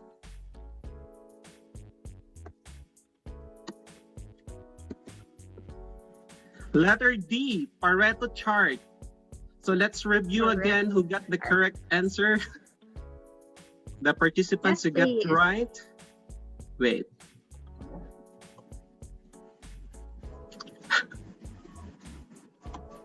Can you please help Mr. me? Tuballes. Tuballes. Okay, so Mr. Tuballes got the correct answer. So congratulations. Congratulations. Tuballes. Our last Congratulations. question. Yeah, congratulations. May we proceed on our last question, or the question number 5 of this session. Wait, I will clear my chat box so that I can see. Okay, so the Sir Chris, fishbone there are answers already. diagram is also known as, because they are listening, that's why the response is so overwhelming. The fishbone or cause and effect diagram is also known as, the correct answer is Ishikawa diagram. Okay, so let's review again. Mary Ann. The Paul Andre Ishikawa. No. The correct answer is Ishikawa. So let's go for next. Ishikawa. Okay, I think the one who got the correct answer is Daniela Ann Amploda Mado. So congratulations. Am I correct, Daniela? Daniela Ann Amploda, right? Okay, so congratulations to all the first 5 lucky winners. And for those who participated and didn't make it at this time, we will have 5 more slots left in our game too. Again, listen and win it. Back to you, Michelle and Karla.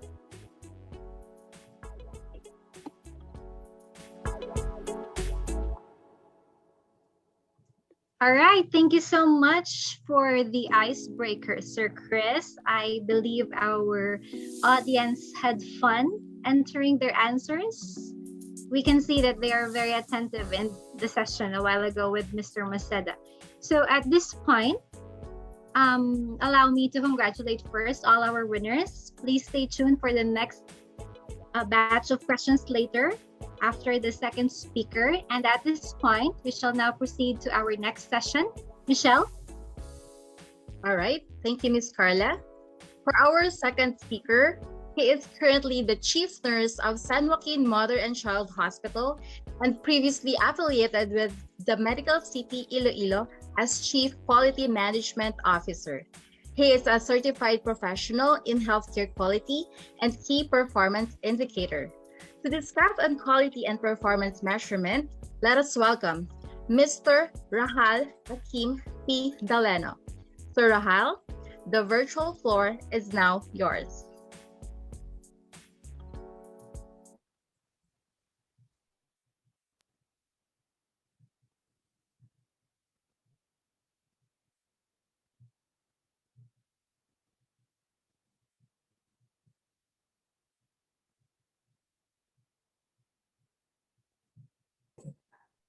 I think I'm on mute. Anyway, thank you so much for such a delightful introduction. Once again, good morning, good afternoon, and good evening. Because I know that this webinar has reached the different parts of the world. And we have, I think, 266 participants in this virtual learning engagement. It is my pleasure to share my knowledge and expertise on the assigned topic to you, my colleagues in the nursing profession. Before I'll start my presentation, I would like to take this opportunity to thank the webinar organizers, the MAN students of the School of Graduate Studies of the Central Philippine University, and the professor for this course, Mr. Joaquin P. Sapul, and to the ever-dynamic Dean, Dr. Libuon. Hi, Dean. Thank you for inviting me. Okay, let's start with my presentation. Let me share my screen with you.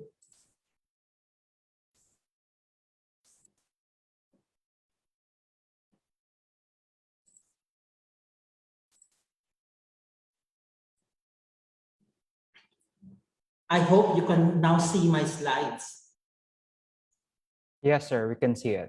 Okay, thank you. So this webinar, the webinar title is Harnessing Quality Assurance in Nursing Towards Resilient Healthcare. And I'm assigned to talk about quality and performance measurement. The assigned topic has a very wide scope, and the time allotment of 30 minutes is a constraint. In the interest of time, I would like to limit my presentation on performance management, on performance measurement. Again, I'm Rahal Hakim P. Daleno. The learning objectives for this session, for this webinar, the participants will be able to, number one, differentiate performance measurement with performance management. Number two, identify theories related to performance management. Number three, define key performance indicator or KPI. Number four, enumerate the roles of KPI. And number five, appreciate KPI selection process and technique.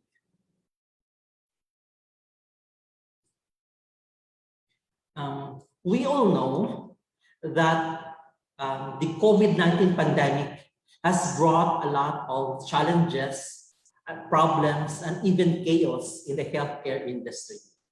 Hospitals encountered manpower issues, delayed delivery, and lack of medical supplies and equipment, and mental health burden and burnout to our nurses.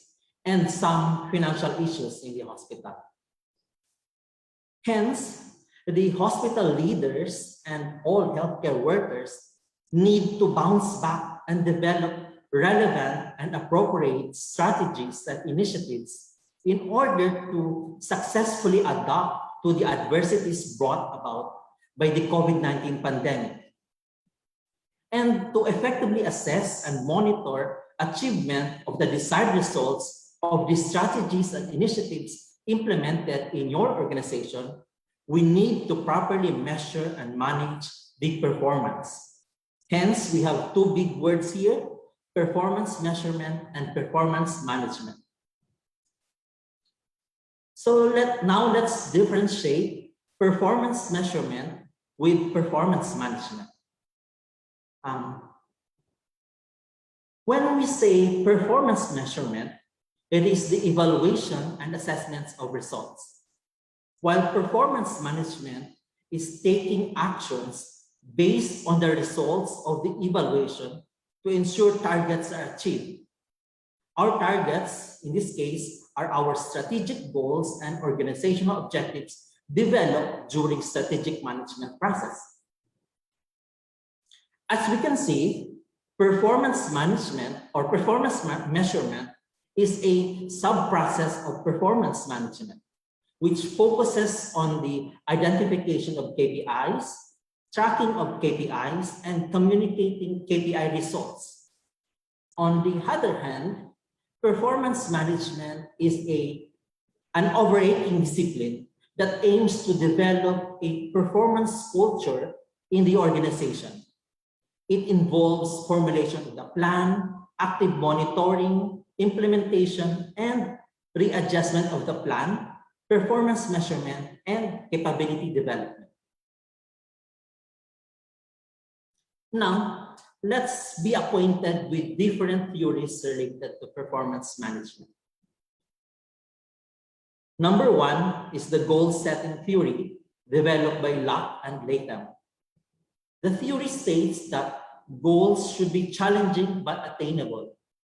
Goals should be specific rather than vague, and goals should be measurable and clearly understood by employees.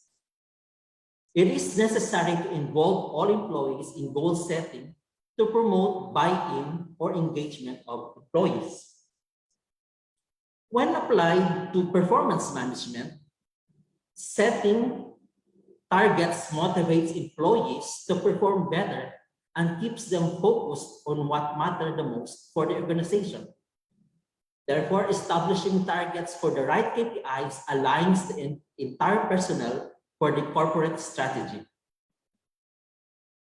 The second theory is the general system theory of Bertalanffy.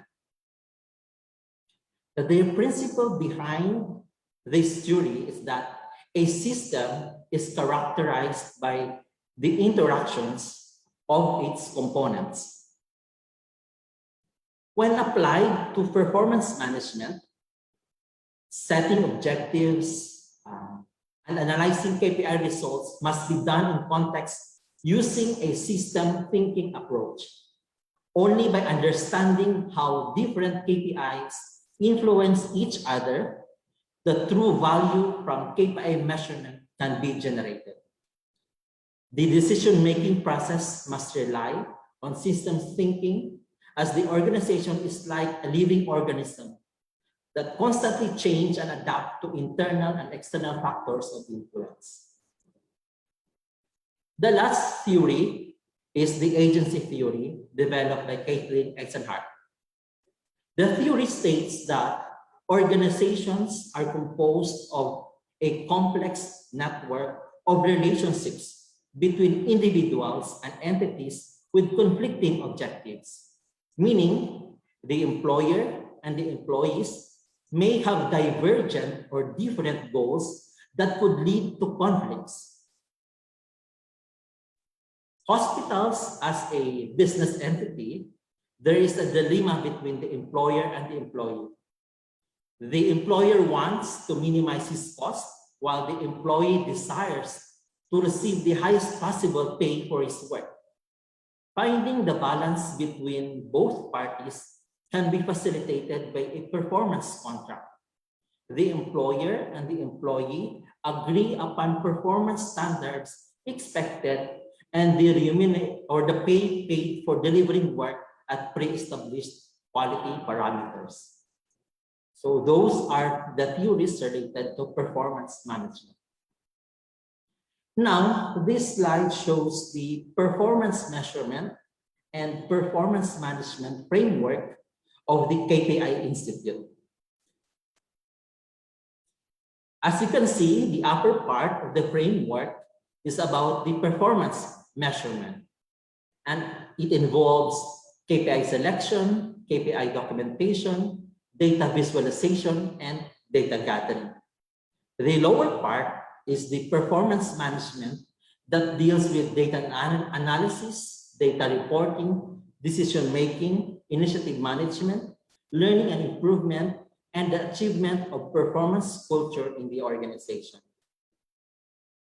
In the interest of time, I will discuss or focus my presentation on the KPI selection and KPI documentation under the performance measurement.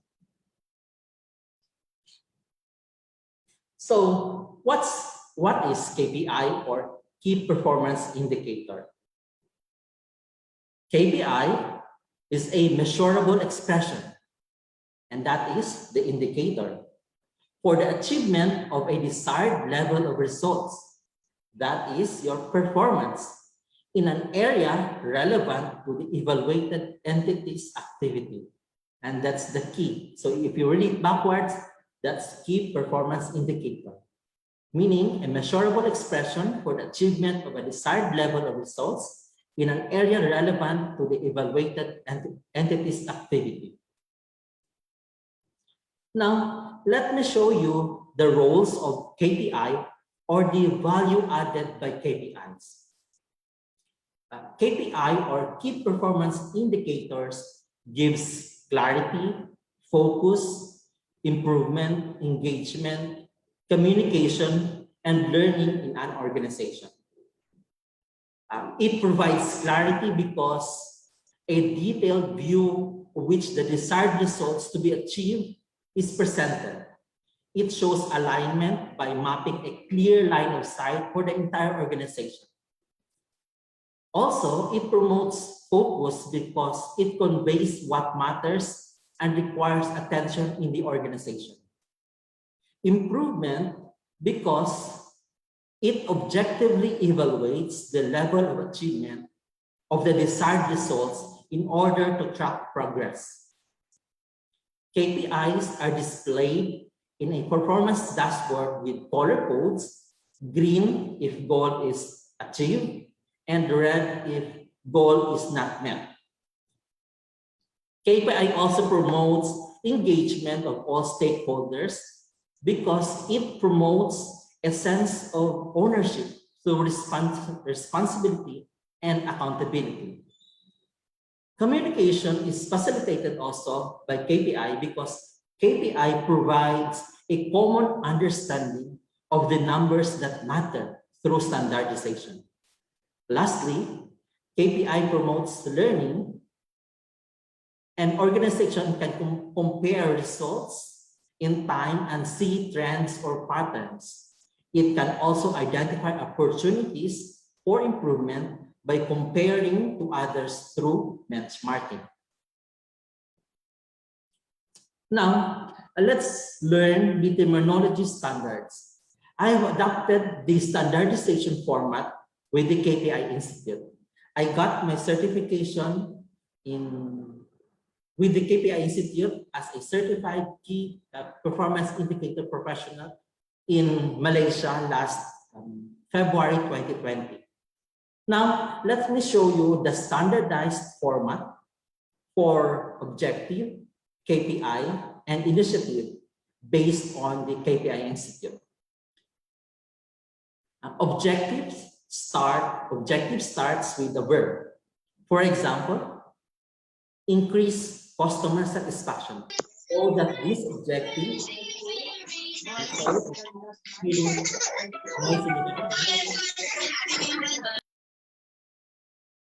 Anyway, I'll resume. So again, objective starts with a verb. So example is increase customer satisfaction. Though that this is a simple objective, but this is how we construct an objective. Second is KPI starts with this nomenclature. A dollar sign meaning value of, a number sign meaning number of, and a percent sign meaning percentage of. Example would be revenue per client, the number of complaints received, and the percent of customer satisfaction. Last would be initiative.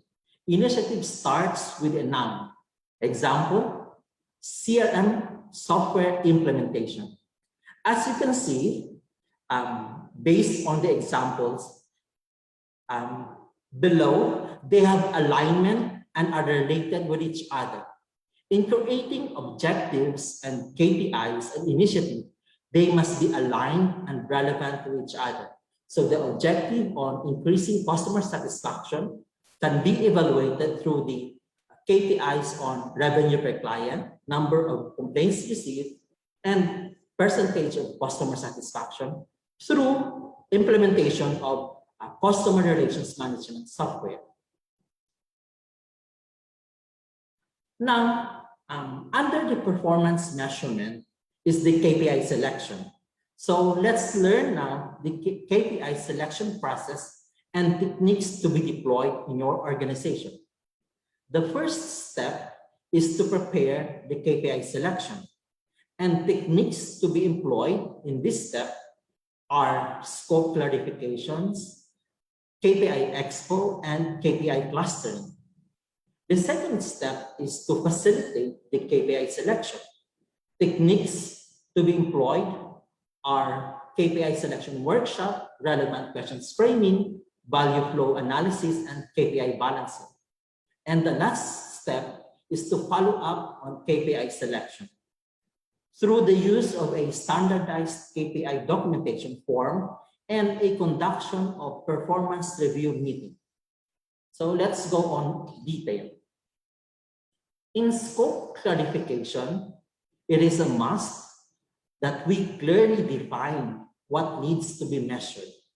This is based on the established strategies and objectives and even processes of your organization. Scope clarification is necessary in KPI selection so that a clear path with specified scope and outputs are reflected. To ensure that KPIs are relevant and aligned with the KPI selection, I am showing you the performance management system architecture of the KPI Institute. KPIs reflected in the performance dashboard and performance scorecards. These KPIs should be aligned or based on the strategy map of your organization.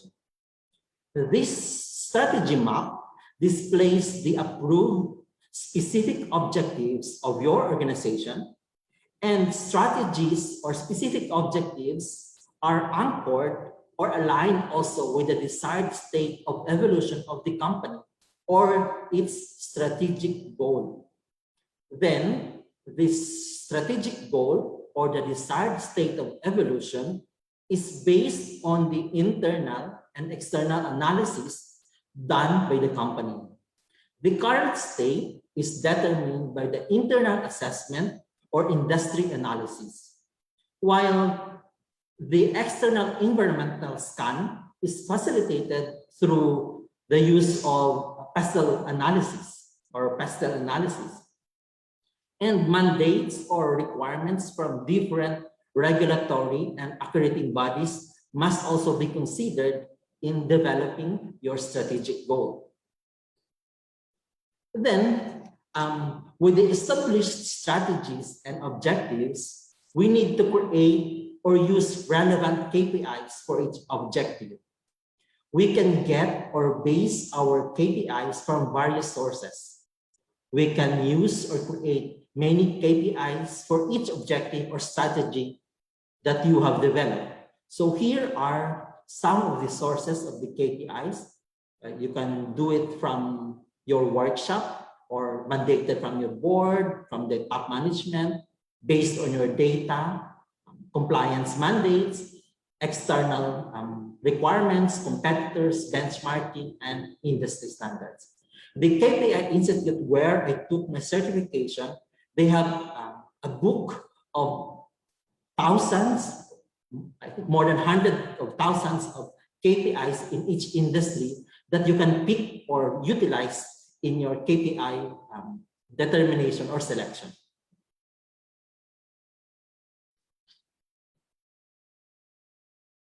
Now,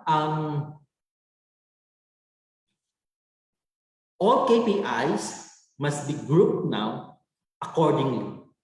We call this technique as KPI clustering, wherein we group our KPIs in either balanced scorecard perspectives, based on objectives, or based on the format of your dashboard, or based on the value flow analysis stages, or even the process steps in your organization.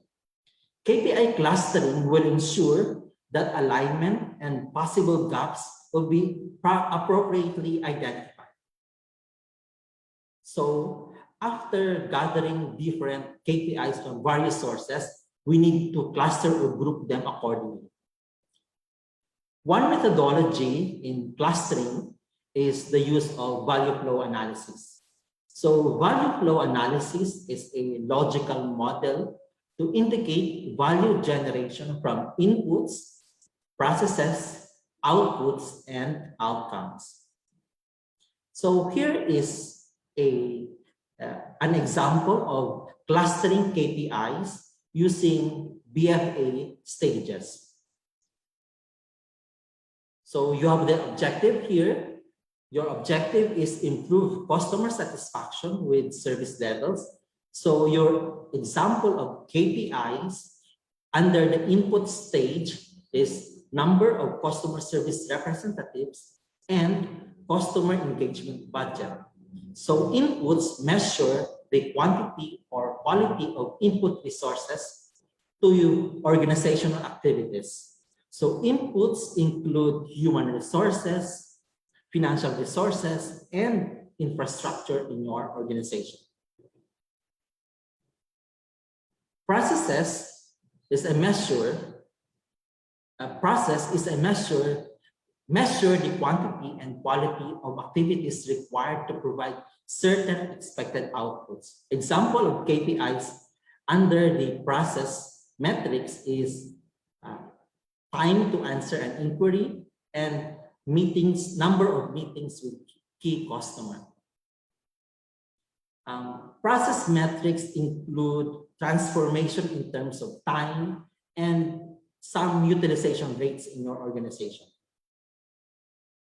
Under outputs, example here is the percent of solved inquiries and number of client needs identified. So output is the measure the quantity and quality of the goods or services created or provided through the use of input. So output metrics are the quantifiable results of your process.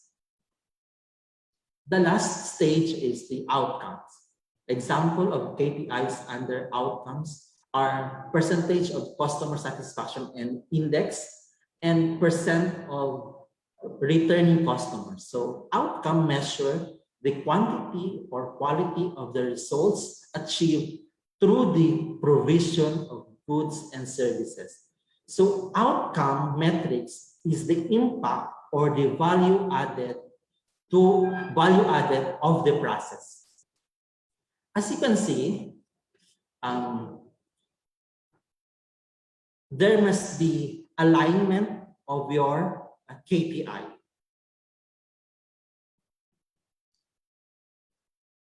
So example here, the upper part of example of KPIs with the objective of improved customer satisfaction.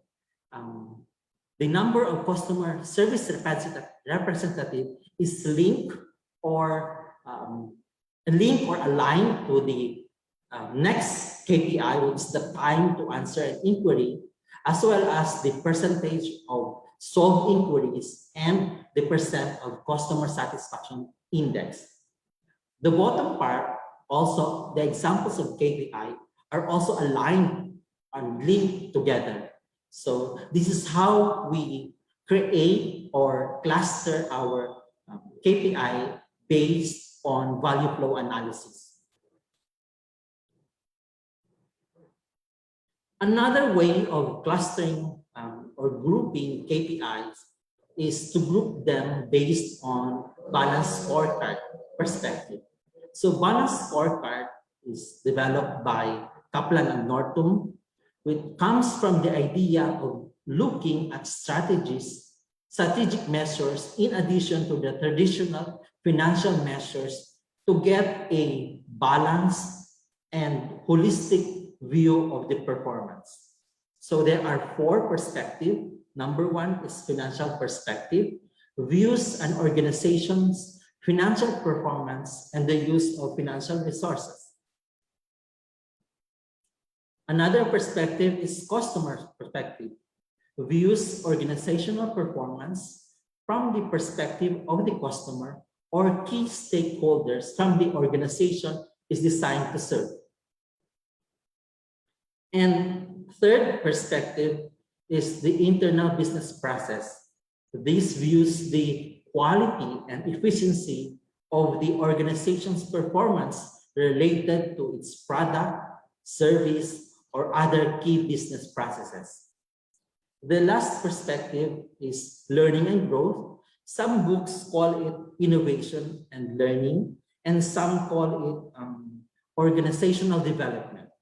So learning and growth views human capital, infrastructure, technology, culture, and other capacities that are key to breakthrough performance. So examples under the financial perspective would be revenue per patient per day, client cash net revenue, cost per discharge. And under the customer perspective, example would be the percent of patients who leave your outpatient department without being seen by a doctor, number of patients' complaints, the patient satisfaction rate. For IBP or internal business process, examples of KPI would be percent of length of stay variance or the number of length of stay of patient, the surgical site infection, and rate of your or percent of your hospital acquired infections. And under the last perspective, the learning and growth, example would be employee satisfaction rate and numbers of training attended per employee. Now, in the second step of the KPI selection process, one of the techniques is the conduction of KPI selection workshop. In the workshop, please ensure to involve all concerned stakeholders, such as your clients, your suppliers, your employees, the top management, and the facilitator for a comprehensive collection of insights and encourage buy-in or engagement of all stakeholders. Make sure that in the selection of KPIs, criteria must be followed and KPIs must be relevant, clearly defined, and must be well balanced. Now, the last step is the use of a KPI. KPIs must be reflected in a standardized format for clear communication and ease of cascading. Then, a performance review meeting must be done to review and reconsider some KPIs that may prove inefficient to appropriately measure and report achievement of the desired objective. So let me show you different examples of the standardized format of KPI documentation form or based on the KPI Institute. So as you can see, this KPI, I would like to highlight essential parts of this KPI documentation form. Of course, the name of the KPI, then also the description of KPI. What is also crucial is to indicate the purpose of such KPI. It is also reflected in your KPI documentation form, the perspective or how you cluster your KPI. In this case, it's the internal business process, and also important since we make sure that your KPIs are linked to your strategies and objective, you need to indicate the objective being measured by your KPI. And also the computation for such KPI and the formula. And also you need to indicate your targets. You can use color codes to indicate compliance or achievement of your targets. Green for achieving your target, and red if your target is not met. So these are some of the crucial or essential parts of the KPI documentation. This is the format recommended by the KPI Institute, but in your organization, you can use or create your own format as long as these essential parts or sections are reflected in your KPI documentation form. And also in this format, it is being shown how this KPI will be reflected in your dashboard. So here. So that's it, the example of a KPI documentation form. So another example would be this one, the percent of medication error rate.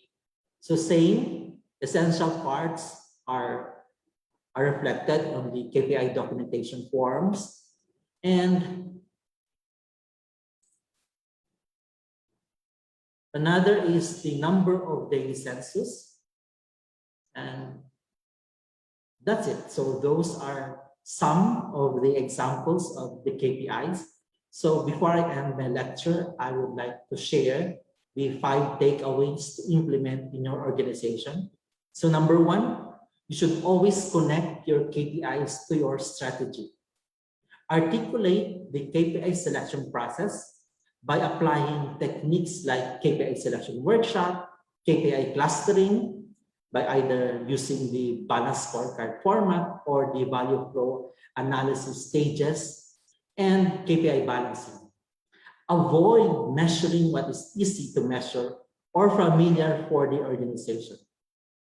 It is highly recommended to use a balanced approach of performance measurement or the use of BSC. And last would be, you need to analyze objectives and KPIs in correlation, not as isolated elements, because your KPIs would determine the achievement of your objective. So it must be correlated with each other. So that's it. So this webinar is entitled Harnessing Quality Assurance in Nursing Towards Resilient Healthcare. Now the $1 million question is, how? I think I would like to agree with the organizers in giving me this topic, because to ensure that the healthcare organization is resilient, we need to practice quality management principles and be able to correctly implement step-by-step standardized format in performance measurement. So I think that will be all. Thank you, and I am now ready to answer your questions. Okay, so thank you so much, Mr. Daleno, for your enlightening discussion on the quality and performance measurements in nursing. We are very much pleased to have you as one of our speakers for today. It is now time for our open forum. You know the drill. If you have any questions, kindly send it in our chat box. All right. And we're just going to read it to our speaker. We have here a question, sir. Is performance evaluation or performance appraisal enough to serve as performance measurement when we deal with the quality at large? I'm sorry, please repeat the question. All right, I'm gonna repeat. Is performance evaluation or performance appraisal enough to serve as performance measurement when we deal with quality at large? Yes, actually, performance appraisal is or performance evaluation is the same as performance measurement. Different terminology on what is crucial is you know the correct step by step of ensuring correct performance measurement, and you always align your measurement on the strategies or processes of your organization, because the goal of measurement is to ensure or to assess or to evaluate the achievement of your desired results. So you may call it performance appraisal, performance evaluation, or performance measurement. It's just the same. All right, thank you, sir. I hope that answers the question. We have another question. Sir, you mentioned about key performance indicators and key result areas as parts of measurements. How do these support the resiliency in nursing or healthcare, for instance? I'm sorry, how to support? Yes. How do they support the resiliency in nursing or healthcare, for instance? As what I have said earlier, you need to, before you create your key result areas or your strategic goal, you need first to assess your organization. You conduct your current state by looking into your historical data, you perform industry analysis, and also you assess the external environment. And also you have to look into different recommendations, different mandates, or different requirements from different accrediting or regulatory bodies in this time of COVID-19 pandemic. Then, based on all of those findings in your internal and external assessment, you now determine your strategic goal. Strategic goal is sometimes called the key result area. Then each strategic goal, you will develop specific objective. And each specific objective, you need to develop KPIs for that to ensure that such specific objective is being met or not in your organization. As to what specific KPI, the answer would be, it depends on what is the objective or the strategic goal you have developed in your assessment of your internal and external environment. So that's it. In this time of pandemic, the very common problems encountered by different organizations, as what I have stated in the previous slide, like for example, delay in the delivery of supplies, positivity rate of employees, or also to the turnaround time, vacancy or occupancy rate in different areas, your COVID area and your non-COVID area, and number of available staff to handle different areas. So those are relevant KPIs, but it depends on your organization. What is the problem of your organization? What is your strategic goal for your organization? And what are your specific objectives will determine the KPIs to be measured in your organization. I hope that answered the question. Thank you very much, sir. There is one more question from the audience. What were your meaningful challenges or difficulties in your journey towards quality assurance and best learnings from this? Thank you. Challenges probably is or difficulties towards quality assurance, I think would be buy-in of different stakeholders. However, this will be facilitated if you empower your members of your organization. Because if they know more about quality, then perhaps they will appreciate quality management in the workplace. So it's quite difficult if nobody is with you. So you need to encourage them to be with you, to buy in, to engage in the quality assurance program of your organization. And of course, you need also to get support from your leaders. With my previous experience, it so happened that I am one of the members of the top management. So that ensures support from the leaders. So the difficult part or the challenge would be buy-in from the rank and file or all other stakeholders in your organization. All right, thank you, sir. One more question. I would like to ask when to stop monitoring the KPI. Do you have any target when to stop or maintain? Okay. You stop monitoring KPI because you already achieved a certain level of status quo. If your target already is always 100%, then probably you need to revisit your objective. Probably you need to create a new objective because such objective already is achieved. So that's the time when you need to stop monitoring such KPI. However, it will not be literally stop the monitoring. You can put it in active status. There is still continuity in monitoring, but you need to prioritize new objectives or strategies which are relevant to your organization.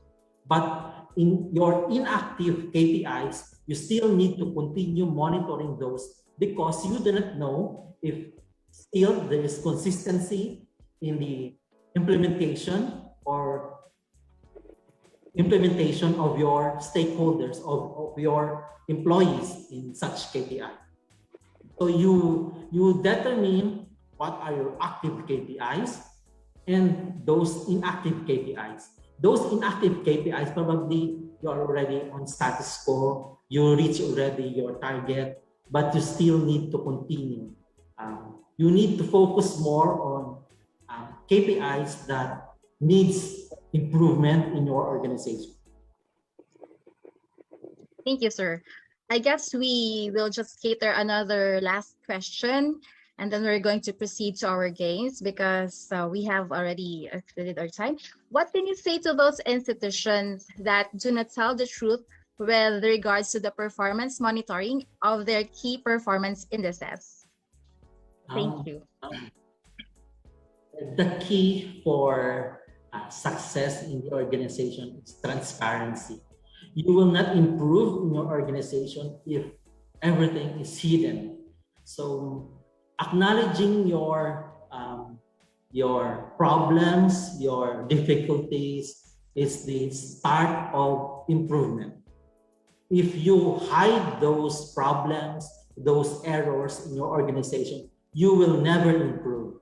So I think they need somebody who is an expert in quality to ensure that they will be transparent and involved in quality management practices in order for them to improve.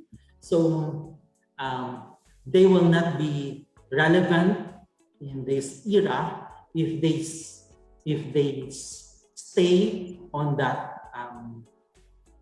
status wherein they hide things occurring in their institutions, such as medication error or all problems in the organization. The key in improvement is to acknowledge first what are your problems in your organization. And acknowledgement will trigger improvement.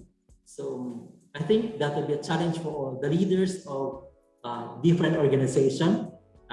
To you, all nurse leaders, it will be a challenge for you to distinguish and step up. In order to improve your organization, you need to acknowledge your problems in your organization. Thank you, sir. I can see that someone is raising his or her hand. I guess if you have a question, just please type in our chat box and we're going to address that for sure later. Now, I guess we need to proceed to our game time. We're going to have an hour icebreaker. And again, you know the drill. We have a few questions to ask. Whoever gets to answer correctly will win 300 pesos worth of prizes. I will now hand you over to our game master, Mr. Chris Tejada. Sir Chris, take this away. Thank you, Michelle. I'm back again. I hope you listen attentively to our speaker. So are you ready for our 5 sets of questions? So the mechanics is still the same in our game 1. So key and type in yes in the chat box if you are ready.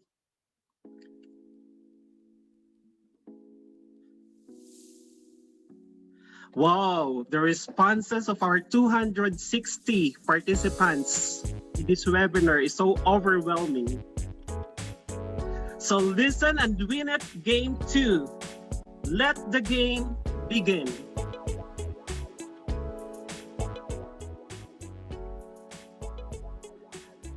Okay, so question number 1, a process that deals with evaluation and assessment of results. It also focuses on identifying KPIs, tracking of KPIs, and communicating KPI results.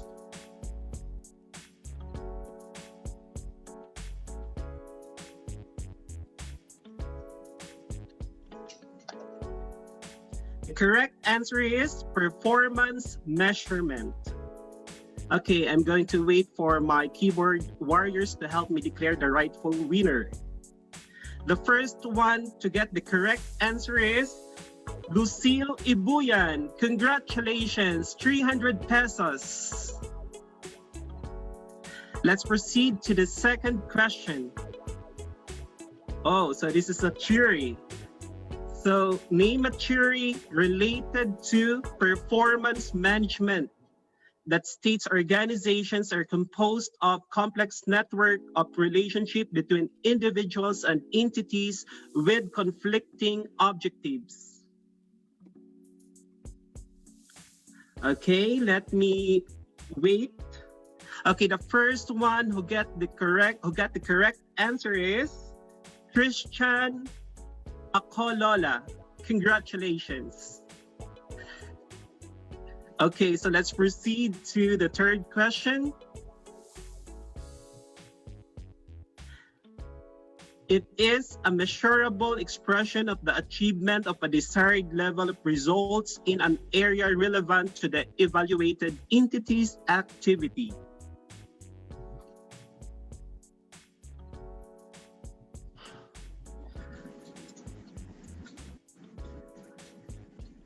The correct answer is Key Performance Indicator or KPI.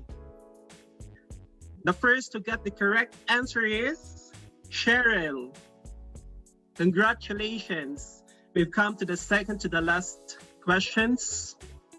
So listen attentively. Fourth question, it is a KPI selection technique that groups KPIs in different categories such as value flow analysis, stages, and balanced scorecard perspectives. The first to get the correct answer is Miss Edin. Congratulations.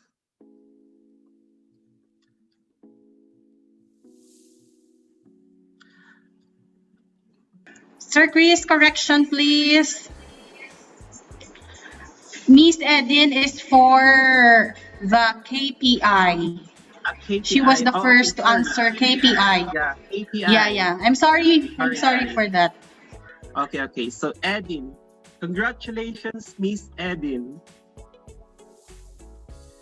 Okay, our fourth question. It is a KPI selection technique that groups KPIs in different categories such as value flow analysis, stages, and balanced scorecard perspectives.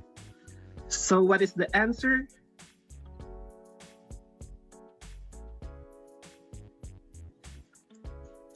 Okay, I'm going to give you a clue. This is a two-word. The answer is two-word.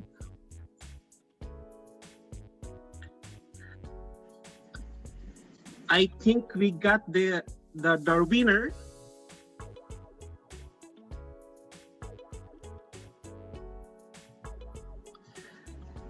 Mr. Paul. Ah, no. Yeah. Wait. Miss Mary Ann, I think. Yes, Mary Ann. Mary Ann Naval. Okay, so Mary Ann Raval. Okay, so congratulations. And our last question. It is a logical model to indicate the value generation from inputs, processes, outputs, and outcomes. So the correct answer is value flow analysis. Yes. Okay, so the See first to get the that? correct answer is Maricar Espinilla. So congratulations. So in behalf of the organizing committee, we would like to extend our congratulations to all the 10 lucky winners and those who participated in this Listen to Win It games. Thank you so much, and we hope all of you had fun. Back to you, Michelle and Karla. Okay, congratulations to all the winners. Thank you, Sir Chris. That was so fun. Now, we move forward to the next segment of our program, awarding of certificates for our esteemed speakers. As tokens of appreciation for their time, effort, and valuable contribution, we would like to present the Certificate of Appreciation to Mr. Rodemelmar Maceda. The certificate reads, Central Philippine University, School of Graduate Studies, MAN 783, Quality Assurance in Nursing.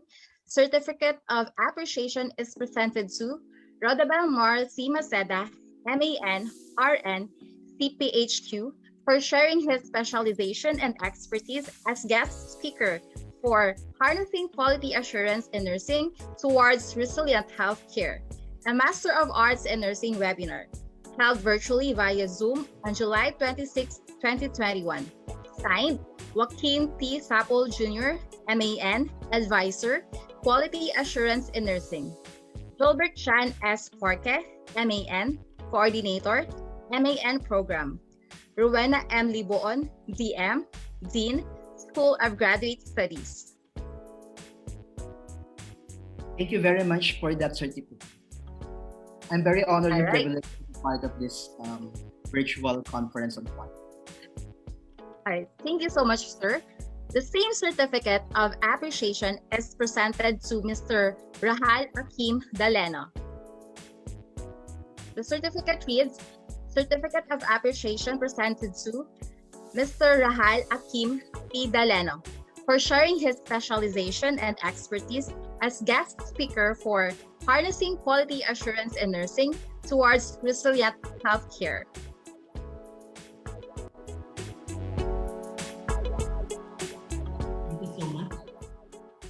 Thank you so much, sir. So to Mr. Maceda and Mr. Daleno, thank you very much, and we are really glad to have you both as our speakers. Ms. Karla? Of course, this webinar will not be successful without you, our participants. Your certificates will be looking like this, and the certificate reads Central Philippine University, School of Graduate Studies, MAN 783, Nursing, and certificate of attendance is given, presented to your name, and for having attended the lecture on Harnessing Quality Assurance in Nursing Towards Resilient Healthcare. So, your certificates, it will be auto-generated once you have filled up the webinar evaluation link, and you will be receiving it right after and it will be provided in a while.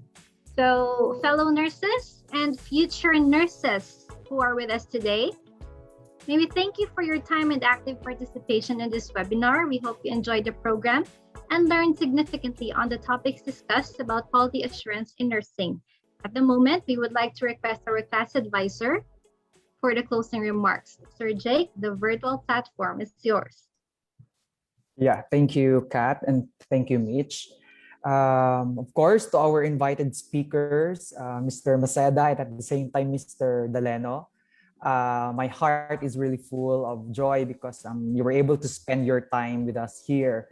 I am also a compassionate love and at the same time a lover of quality, and I know that this talk or this discussion for this afternoon is not just because we want to earn a certificate, but we want to take part in our advocacy and at the same time in ensuring that we instill quality assurance, quality and quality measurement, or even CQI as one of the activities in quality assurance in nursing. And of course, the end point of this would be about resiliency in healthcare organization or even other avenues or disciplines where we are currently working right now. To all the participants, thank you so much for joining us. We regret to inform you that we exited by almost 30 minutes, but nevertheless, I know that you would be going home with lots of things to learn from our two speakers. I would like also to say thank you to the Dean of the College of the Central Philippine University School of Graduate Studies, and of course to Dr. Liboon and Mr. Gelbert Porque for being one of our advisors and for the guidance that he gave to us. So again, to all nurses, nurse leaders, regardless of your positions or hierarchy in the institution, always be proud, stay strong, and dream to ensure that we enhance quality assurance on a day-to-day basis. And the only way for us to go is to move forward. If we remain steady or we go back, we become irrelevant and less significant. The way to go is to improve the practices in the healthcare setting and in different organizations where we are currently affiliated. I hope this activity fulfilled its objectives in inspiring and at the same time getting a part of your attention and a part of your understanding why we really have to invest and really put our efforts and roll up our sleeves in ensuring that indeed quality in our practices is never a second best. So thank you very much and mabuhay. All right. Thank you, Sir Jake. Thank you, Sir Jake. Okay, so this webinar is made possible through the efforts of the class of Sir Jake, MAN 783. Now I present to you the responsible committees who have made this event a success.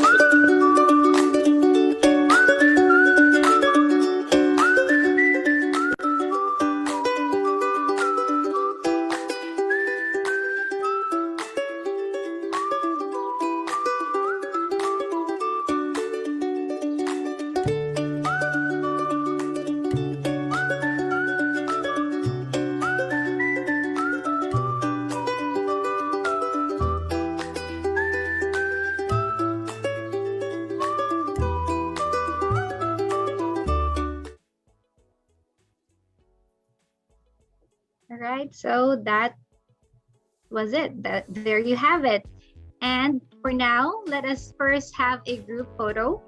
May we request everyone, our dear participants, to open your cameras for at least 15 seconds. And after this, the evaluation link will be sent in the chat box and the QR code will be shown on the screen. Cameras, please. By the way, I have to acknowledge Governor Michael Lim. Hi, Sir Mike. he Hello, represents sir. he represents Hello, PNA. sir. Thank you Hi, for sir. joining us Thank you and today. congratulations everyone. Thank you. Mabuhay po ang Thank you, lahat ng mga sir. nurses. Sir Jay, can you please stop sharing, Anay? Yes, for a while, please. Sure. Yeah. Just one. Yes. Okay. 7 slides. Okay, I'm going to take first slide first. Hello. Ito ang group ko ayan. Smile. Okay. Second slide.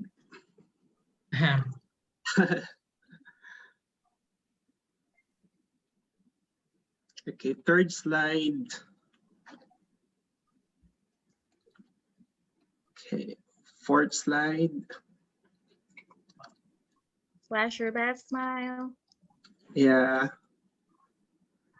Okay, 6. And the last. Okay, there you have it. Thank you. so much, Jay, congratulations. Gov Mike, thank you. Thank you, everyone. I hope Gov Mike. you were able to get the QR code and at the same time the webinar link. But there were actually like 130 unique institutions and agencies who registered, and I am very much happy for that. And for those who were not able to join us today, because if I'm not mistaken, SONA, di ba, Gov? So most SONA, probably, yes. yeah, it's SONA. So I understand. So, but nevertheless, we have a recording. We are playing it, live streaming this also via Facebook. Yeah. And we will be sending the link for everyone's what you call this. We want to give all the persons who registered the certificate of attendance. Although this is not a CPD activity, but it's okay. We guarantee that you will learn. But in our next activity, yeah, we're looking forward to see each and every one of you here, and who knows, by that time we will be able to put up a CPD accredited activity then. So all in all, thank Sir you very Jay, much. excuse me. Yeah. Kindly share again the evaluation link Okay. because there.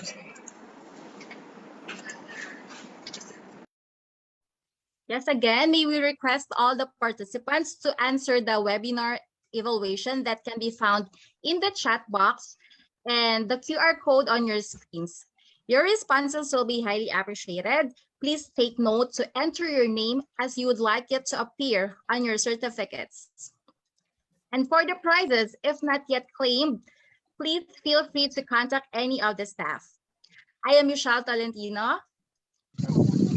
I am Karla Alba, saying thank you very much, and let us move all together as we enhance quality assurance in nursing towards resilient healthcare. Stay safe, everyone. Thank you, everyone. Sir Thank Robinil, for thank learning you. with us. Sir Hope you Win. enjoyed. Mr. Paul Lamugid, I wasn't able to recognize. I know you are there. Actually, I am seeing quite a number of familiar colleagues here in professional organizations. So thank you. To all hospitals who joined from Luzon, Visayas, Mindanao, and outside the country, thank you very much. Thank you, everyone. Please take care and Thank you. ingat po tayong lahat dahil andyan pa rin si COVID. Yes. Gov, thank you so much. Thank you. Thank you, Gov.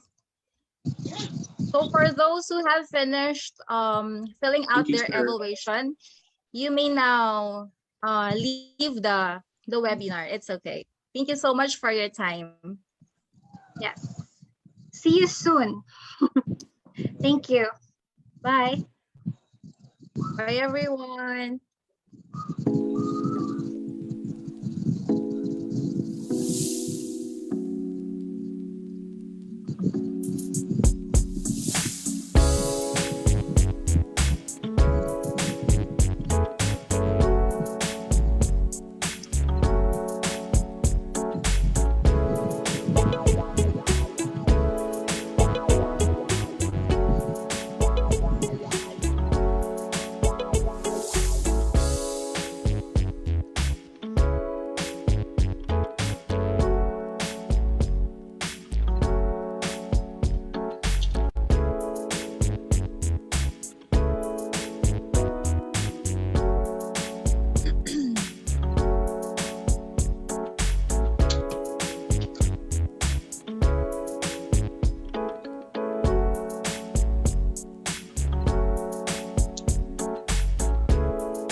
everyone is doing okay.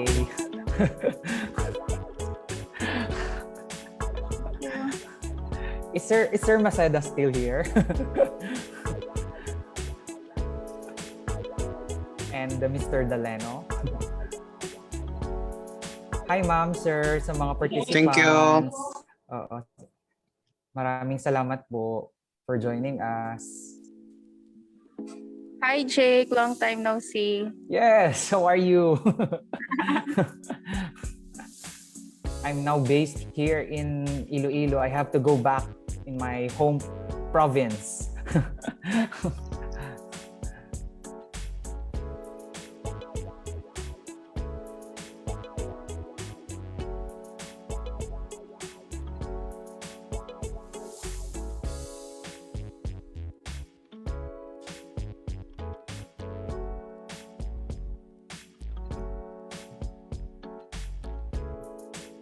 Congratulations, everyone. Dear nurses, congrats. Thank you, sir. There are some access the evaluation links here. Miss Anna May Miranda, kindly coordinate with one of our staff. Yeah, maybe we should send her the link itself. Yeah. If not the QR code. Yeah. Don't worry, ma. We're going to send you. We're going to coordinate with you. Yeah. Miss Anna May, thank you so much.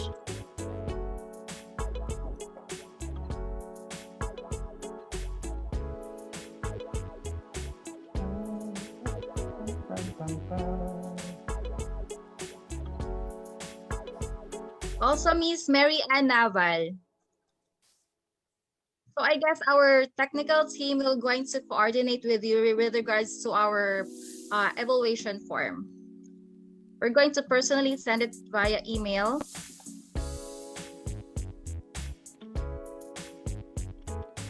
Sure, we can do that, Mary Ann. Yes. And for our winners for the game earlier, if you have not yet received your prizes, don't hesitate to contact any of the staff, please. Thank you. Yes. Congratulations once again.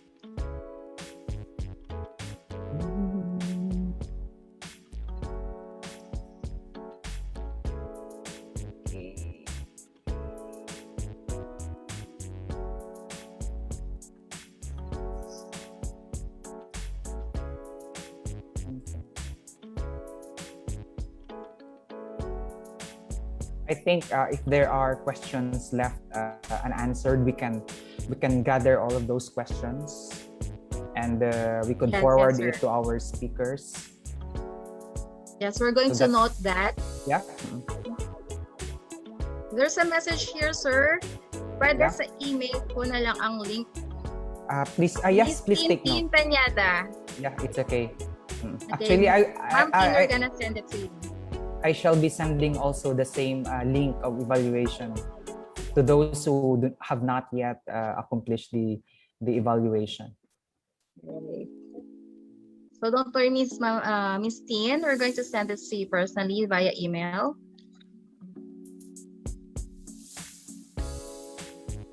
I'm Mr. Gadin. If you are still here, thank you. Also, Miss Naline Malunes, you can also access the evaluation form. Okay, so our technical team will going to coordinate with you with regards to this. Don't worry. We have one also from Miss Maria Fe Tano. Ang daw nabubuksan pero hindi ano ng data. Hindi makapasok. Oh, I see.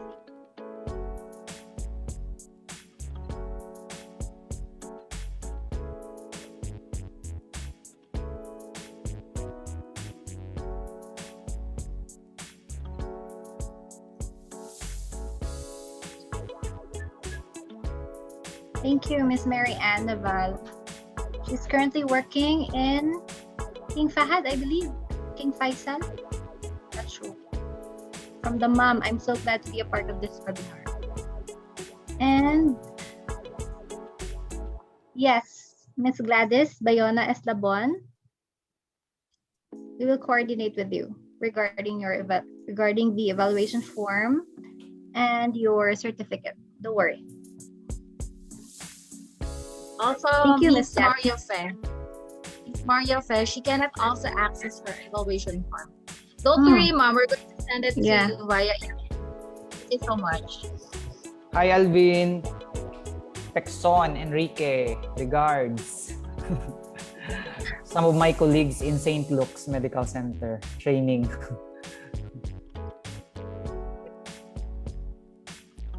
Congrats. Thank you. Sir Jack. Yo, how are you? Kumusta ka na? Lang.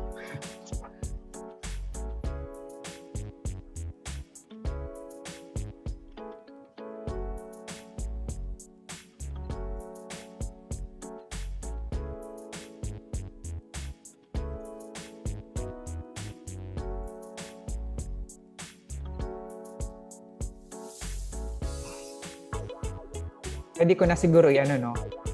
I-stop screen sharing. Yeah, so that you could see our faces. Hello, guys. Mr. RG Binyas pala is also here from Ornap. Hi, sir. Good afternoon. Hello, sir. Good evening. Good evening, gali. Good evening na pala. Manag 7. Sorry for those whom I wasn't able to recognize.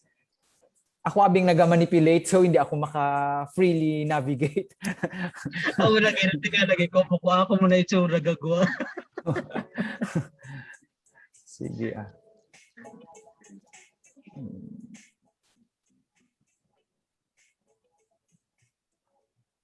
Ma'am Beverly and Ma'am Eileen, don't worry, we're going to get in touch with you with regards to our evaluation. All right, we're going to email this. Thank you so much.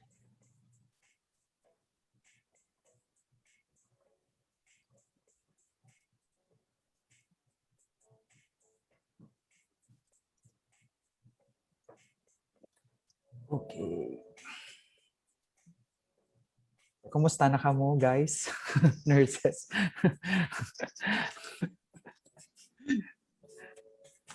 Actually, doing well. Yeah. Let's thank God because we're able to pull this through.